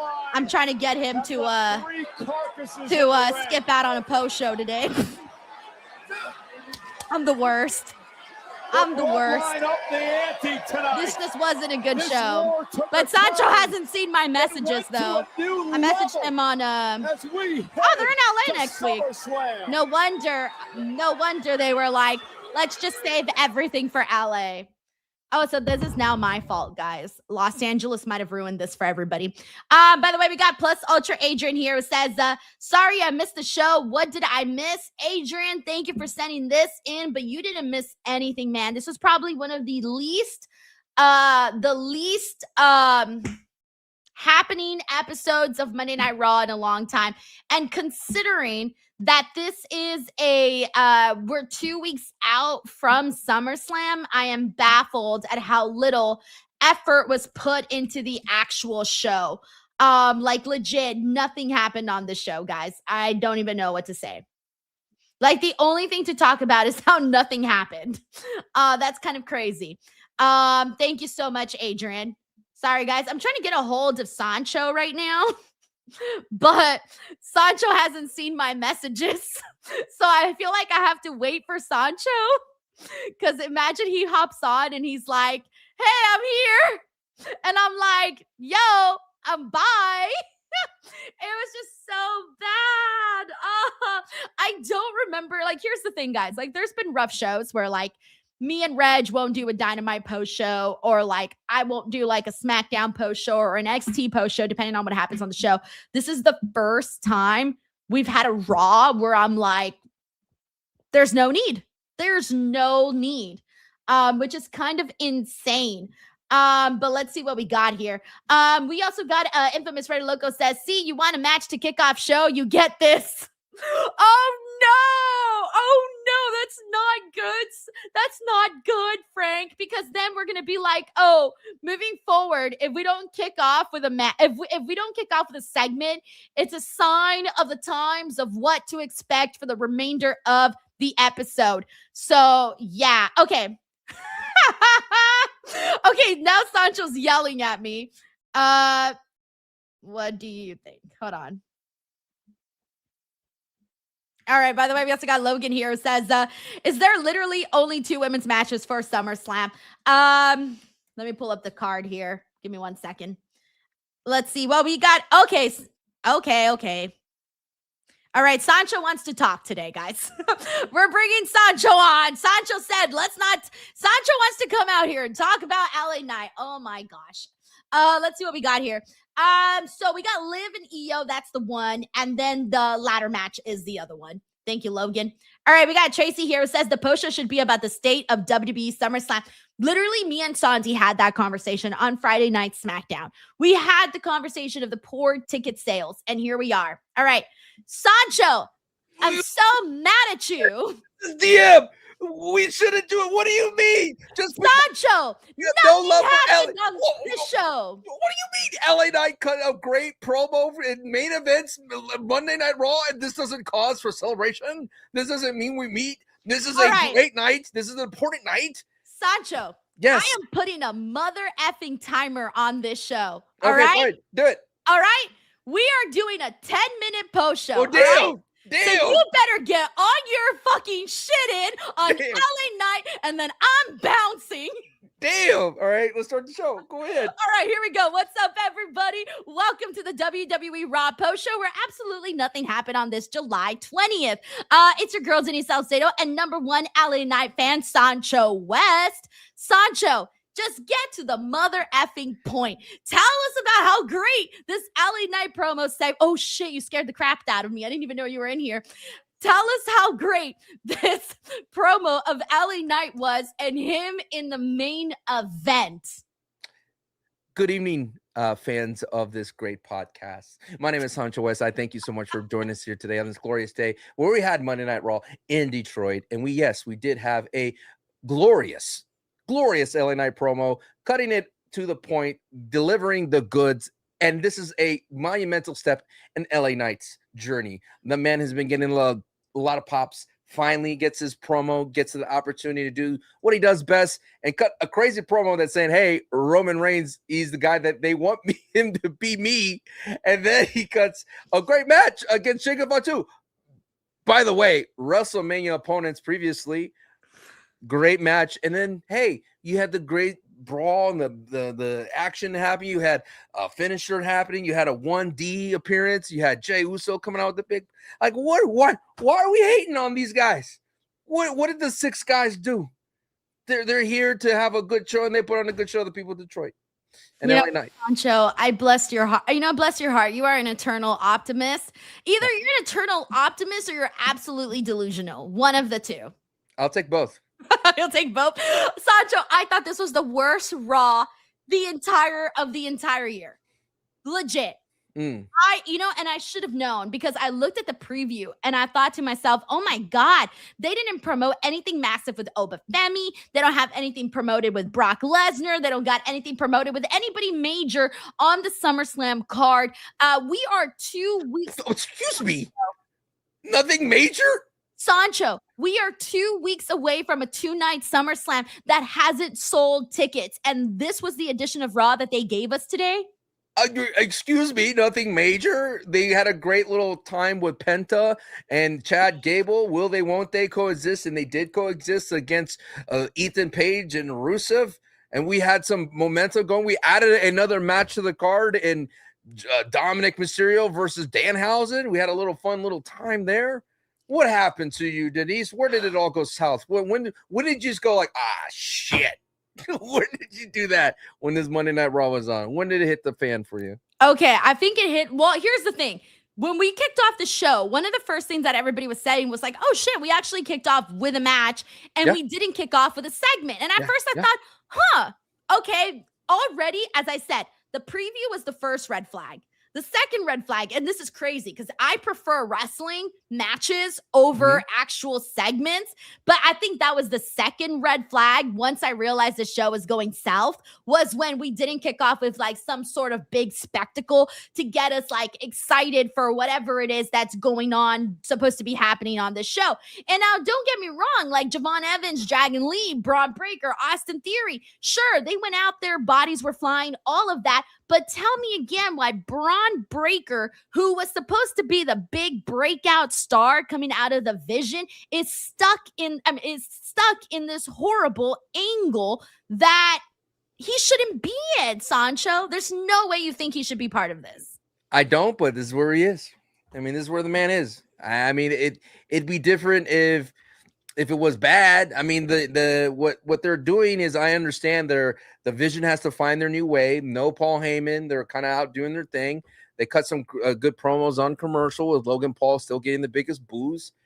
I just feel like what they did was they waited for next week to be the thing for the go home for the major matches that you want. They have They have Brock Lesnar, Obafemi on that one. I'm glad Obafemi wrestled because it feels like the best part of Oba is wrestling. And when you have Oba set up for this big match, and of course you can't have Brock Lesnar wrestle, when you get to that point, why not give Oba some fun matches? And that was a fun little display with JD McDonough. And I just thought the only thing about this Monday Night Raw that it kind of went, it was that it was just a lot of things were just floating in the middle. You know what I mean? There was no highs. You know, it was interesting seeing Solo Sikoa call out Seth Rollins and say, "Hey man, let me be that same guy for you over Cody. I could help you." That was a fun little mix up in the way it's presented. But and maybe you know what? Maybe we're gonna get more stuff when it comes to Nick Aldis and Gunther, because that was like something fresh that we were all like waiting to chew on, and at the but that's not even on this show. We don't even talk about that. We had to wait till, but we had to wait till Friday night. That's what. So it's like the things that you want to talk about coming after Saturday night's main event was Danhausen. You know, he got his thing, and then like when you're looking at Saturday's main event, you have the tag team division, but that's on SmackDown for the ladies. And then you have Lyra and Bailey, and Lyra was on commercial cutting a great promo against Solo Ruka. And so I was so upset that happened during the commercial break. I didn't even know that happened until somebody told me that happened during the commercial break. It was really good. It was really good. It was like a different kind of promo cadence from Lyra. And what did she say? She was just like kind of celebrating that she had this like weight off her shoulders or chest, that she was able to get rid of Bailey, and Bailey run her out of the not WWE, but she run her away. And that she just felt like, look at me, I'm beaming it, but she's still deranged and erratic looking. And just now she said, like, look, I'm the one that was the first ever IC title holder, and now I'm coming after the belt to Sol Ruka. So I think it's interesting. I said this in my review for Science Main Event on my channel, that Lyra with that submission hold can be a world champion. Like, that submission hold is scary looking. Scary. I think right now everything that Lyra is doing is pretty scary. And see, that's something that I'm sorry should not have occurred during the commercial break. That should have occurred on the show where we could have seen. And by the way, one of the biggest criticisms that I'm sure you were seeing it during your live viewing was that there were no women's matches on today's show. And that, I believe, considering what a big talking point it was during the watch along, I'm pretty sure it's going to be a big talking point online today about how there was no women's matches. How do we explain that, man? Like, what's going on with the Raw women's division? I don't even feel like I could name the entire Raw women's division anymore because we haven't seen so many people. It's the problem with the top. I mean, when you have your champion representing your brand in the Queen of the Ring tournament, this is why we are where we are. I mean, at the same time, it's just a run back that we just had of Queen of the Ring. Let me pull up the roster and tell you who's on it. You have Asuka, who's on away for we don't know when. You have Bayley, who didn't appear. You have Becky Lynch, who hasn't been on TV for a while. You have Ivy Now, which we haven't seen in a while. You have Io, who had an appearance with Danhausen in this Monday night. Liv Morgan, who's everywhere. Maxine Dupree, who was with the Vision as a side piece. Natty, who's just doing things down in NXT. Naomi, who's on away. And Raquel, who on commercial got a match with Sol Ruka next week. Sol Ruka, who was on commercial, and Roxy, who was on commercial. And then you have Stephanie Raquel, who's currently injured. That's 12. And out of those 12, like you said, maybe 4 to 4 are like 4 to 6 are maybe like legitimate or actually doing something on Raw or not injured or whatever. It's true. And then when you look at the other side of things, when it comes to the ladies on SmackDown, they're more active for sure because you have Alexa, BFAB, Meechin, Blake Monroe, and Bianca Belair, who's currently hurt. Candice LeRae, she gets segments. Charlotte Flair, Chelsea Green. So it feels like on that side, so much more healthier. Julia, JC Jane with Fatal Influence, and Lainey Reed. And the only ones that's missing is like Jordan Grace. Like, where the hell is Jordan Grace, right? We haven't seen her on SmackDown in about a minute, but I don't know. I fault the way they've been booking Liv Morgan because she's always busy with other people's business rather than champion her own belt's business. We were laughing about how, considering the storyline that we were seeing before they announced the Danhausen match, we were like, are they going to make Danhausen versus Liv Morgan? Because they're the ones with the beef, man. They're the ones who are actually beefing with each other. But how did you feel about them making up Danhausen versus Dominic Mysterio? I don't hate the idea of them doing this match. I actually think that this is some good little extra, considering how popular Danhausen is right now. I feel like Dominic Mysterio, I hate to say it this way, but could kind of use the rub a little bit right now. Only north of the border. South of the border, he's killing it. He's teaming up with Grande. Yeah, but on Raw, though, it's been running dry. It's interesting because, he just lost so much momentum coming off of that championship, the IC title win against John Cena. Yeah, exactly. That's what I'm saying. So that's why it's weird to say, he kind of needs the rub from Danhausen right now. Because he's the number one Dominic Mysterio. Mysterio. You can't hate on Dom and then Dan. No, of course not. But Dominic Mysterio was on a different trajectory, not too long ago. So it feels a little bit weird, disjointed where we're at right now. But going back to Braun Breaker, though, there's one more thing I want to say, though. Sure. What is his match going to be at SummerSlam? Because depending on what they book him for at SummerSlam, that's when I'm going to either start to worry a little bit about how they're seeing Braun Breaker, because I wish that Braun Breaker was still in the orbit of Paul Heyman so that he could still feel like he's somebody that is going to be big on the show, on this brand, in this company. I think nothing happens until Logan is cleared. Unfortunately, Braun Breaker leaving, what is he going to do? Beat up Austin Theory? Beat up a hurt Logan Paul? It doesn't give him any kind of that launch into the orbit of Paul Heyman. If he was going to impress Paul Heyman, he has to break off, go solo, and then go after somebody big. Maybe that is Obafemi after Brock Lesnar. Maybe that is the trajectory. Maybe there is the Vision and Obafemi. You could have all that be a vortex, because right now what's slated for him, Denise, is a tag team match with Alpha Academy. Yeah, dude. So he's the thing. Like, he's not even the focus on that. Like, that's not even his storyline. He's there due to association, but it's not even his storyline. It is what it is. But I do think that I think they need to finish the saga or revisit Oba and Braun Breaker, because they had that a little bit of Royal Rumble. So give him that. I mean, is it going to help either one? Like, is it like having a veteran help Oba and with Brock? No, but at least those two could work together and put together like those NXT type of Oba matches, and maybe make people remember that Braun Breaker is up there. Because when I was watching with my watch party, I was like, I think the issue I have with Braun Breaker with the Vision is that he takes so much offense. He gets like a lot of major moves, and he looks sort of dumb when he's like losing, but when he's on and he's the one attacking, he's like phenomenal. He's really It's like great. a firework. He's a firework in the ring because of the Right. speed and the power that he brings in there. I really like anytime we see, him run the ropes, do his spear, all of that. Like, it's still something that even though we've seen 100 times, it doesn't get old. Now, I'm so glad that you mentioned Obafemi in some of those matches, and you talked about the JD McDonough match. I was happy that they made this match. I liked what they did here. This was kind of what I was expecting here, but I do want to get to the point eventually where we start to see Obafemi, and I think this will happen maybe after SummerSlam.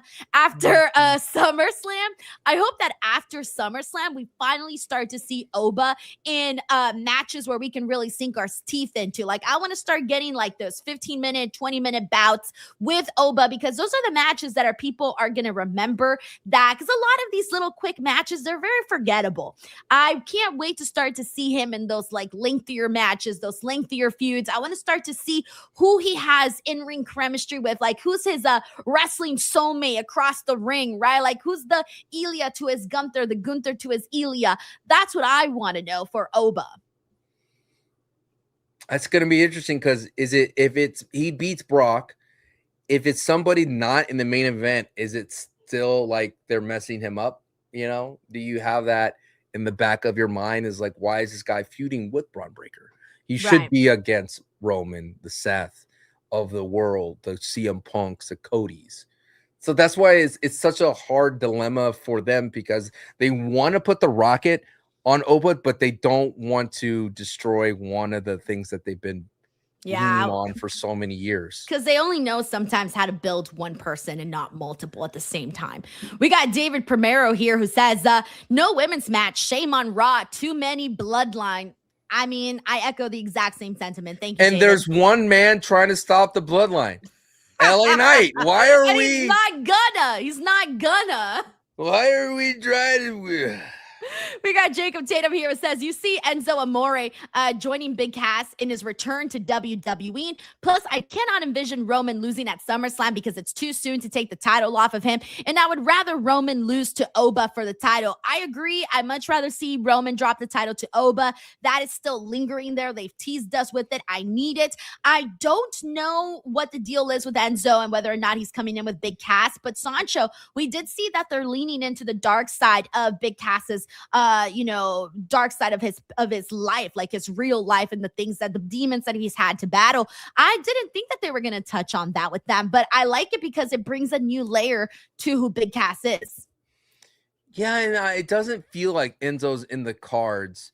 And considering that there is no tag team division really for those guys to be an impact in, I would be excited for Big Cass. And everyone who's been only remember Big Cass from the NXT in this short run on the main roster, you got to check out what he was doing in the Indies and especially what he's been doing in AEW.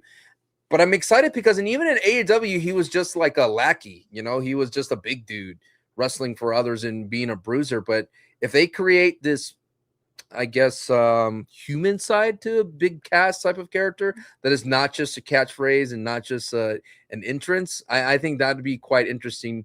And whether Enzo's in it or not, I said a part of me could like Enzo could still be a solid manager. A good mouthpiece in general, or someone just to be around, someone to beat up every now and then. But I'm excited for Big Cass. Where would he go though? If he's coming out on Raw, is he just there for an Oba match? Maybe, but I would like them to build him up to that Oba match so that if Oba beats him, it feels like a much bigger deal. I feel like Big Cass should be in the main title picture, depending on how it goes, of course. Let's not jump off a bridge here already going with different, things to say, but I just feel like I want to see how it looks, and I want to see if he can be an additional body in that main title picture. What is interesting is the WWE historically loves big dudes. Like, they just love big, tall dudes. Yeah. Thank you, Jacob. You know what I'm thinking. No, I told Denise. And if everyone... you love big, tall dudes, Blue Chew, promo code Denise. Thanks, Sancho. Everybody's tall to you, Denise. And you can't teach that. If you don't want it to be soft, Blue Chew, promo code Denise. Jesus. HARD, hard. Hey, you see, Sancho, if you can't beat them, join them. Yeah. That's what you need to do with LA Knight. Just join me. Bruh. Come on, bruh. No. IGN Sucho says, with everybody saying LA mid, good night. Come on. We got Infamous Ringer Loco says, match kicks off Raw, and Sancho, no bucket hat Raw, D.O., dead on arrival. That's true. What happened to your bucket hat? It's somewhere. My son was wearing it earlier. I just got the funniest text, by the way, and I'll read it after the show. We got Jane Gwynn here says, Penta's in-ring return after a month at least. Really? It was a month? No way. Yeah, I mean, yeah, he's been a while. Because they were building up Chad Daddy. Tommy says Sancho saving the show. Yeah, I was gonna call it quits. I was like, let's take. I got the message. I was like, what? 10 minutes? What are you doing? There's a lot to talk about. Let's do a quick show. I'm done with this Raw. This Raw stinks. Jesus. Thank you, Tommy. We got Henry Kiernan says Sancho in the house. Yeah. LA Knight. Yeah. Thank you, Henry. We got Jacob Tatum here who says too many promos and no movement whatsoever to talk about. And the lack of women matches made the show even worse. Plus, Denise is absolutely right about tonight's show. And Sancho's way too positive about Raw. Damn, bro, they're killing you for your optimism. I literally just said LA Knight was great. Why is everyone... I mean, I have my only dog in this fight, or my horse in the race is LA Knight, and he's doing great. Yeah, so whatever. You know what? I'm not even going to say what I'm thinking anymore because I can't. We had a solid match with Ethan Page and Rusev tag teaming. That was fun. I mean, they booked this show for you today, Sancho. This was a show specifically designed for you. Would I like more women's wrestling? Absolutely. But I read you all the names, and most of them were doing things, but they're not doing anything with the women's titles. That's a problem. Next week, though, we're going to get the IC title match, which I'm excited for. And I doubt Raquel would win, but that'd be awesome if she did.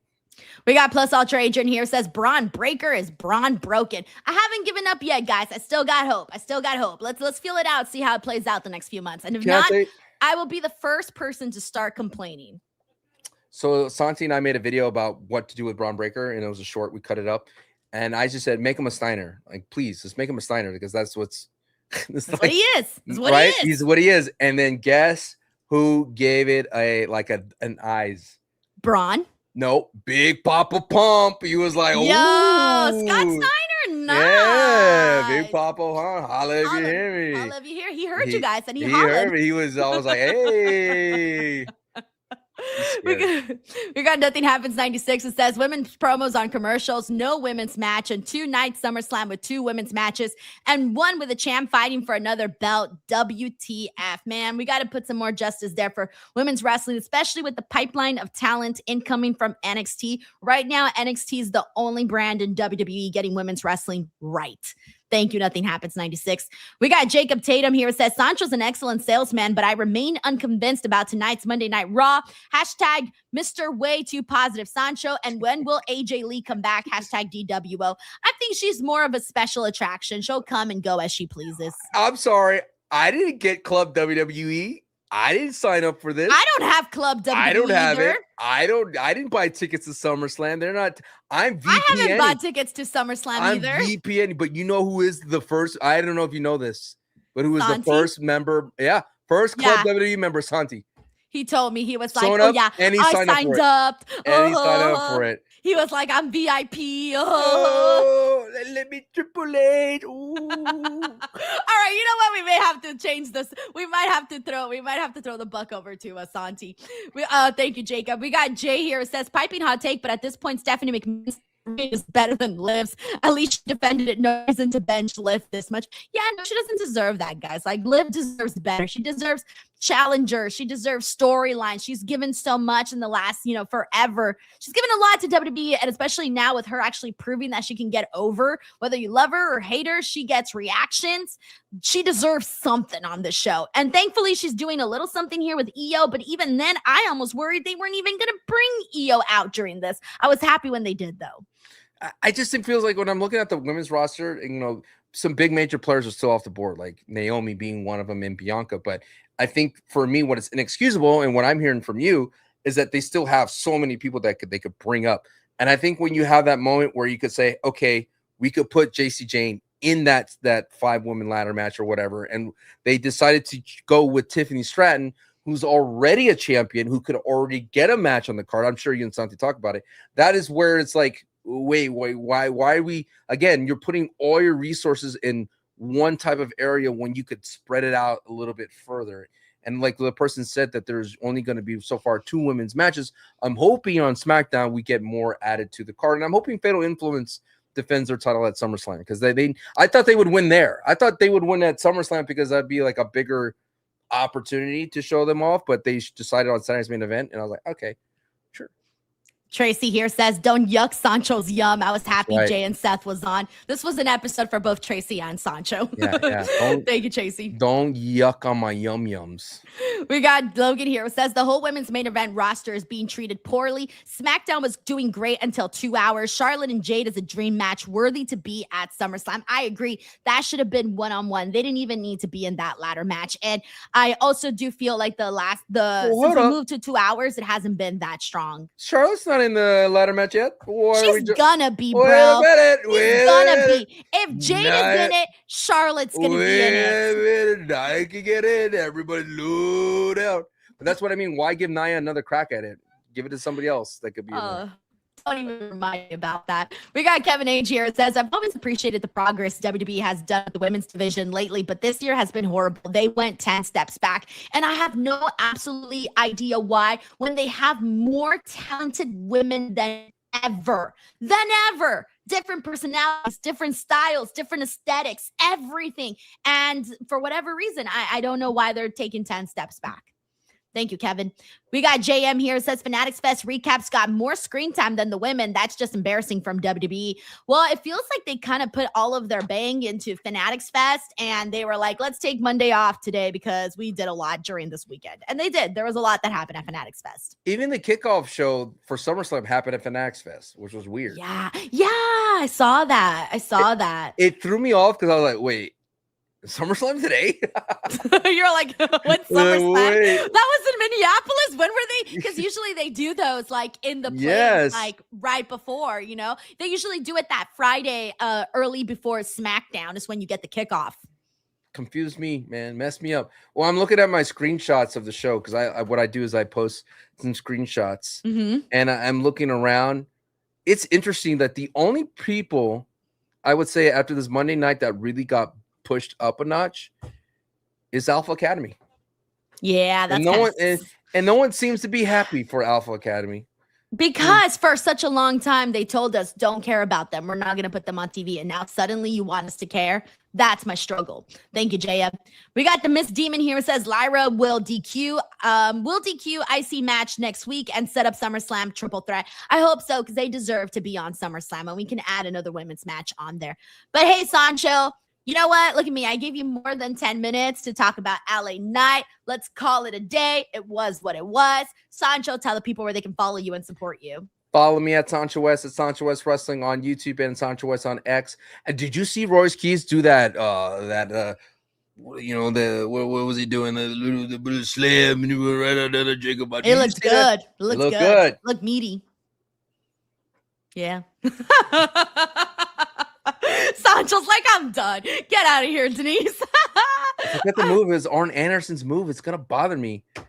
Someone sent a super chat. What's the move that Arn Anderson does? Boom, boom, boom. I don't remember. Boom, we'll worry about it later. Alrighty, guys. Thank you so much for watching. As always, thank you for supporting us. By the way, Frank here says watching All Unreal tomorrow. Let's effing go. I'm gonna be watching that. Probably not tomorrow, but I will be watching it. All right, guys, that's it for us here today. Sancho, you're thinking about a spine buster? Is that what yes, thank you. That's Spine what you were buster. talking about? Yeah, that was sick. Oh, that was okay. sick. That was I thought sick. you were trying to think of something more complicated. No, I didn't that even know spine what you were buster talking about. was me. All right, guys. Don't forget to subscribe to the channel, youtube.com/Denise Salcedo, TikTok, Instagram, all the places. Go support Sancho. Thank you guys so much, and I will be back here Wednesday for some AEW Dynamite coverage. Bye, everyone. Take care.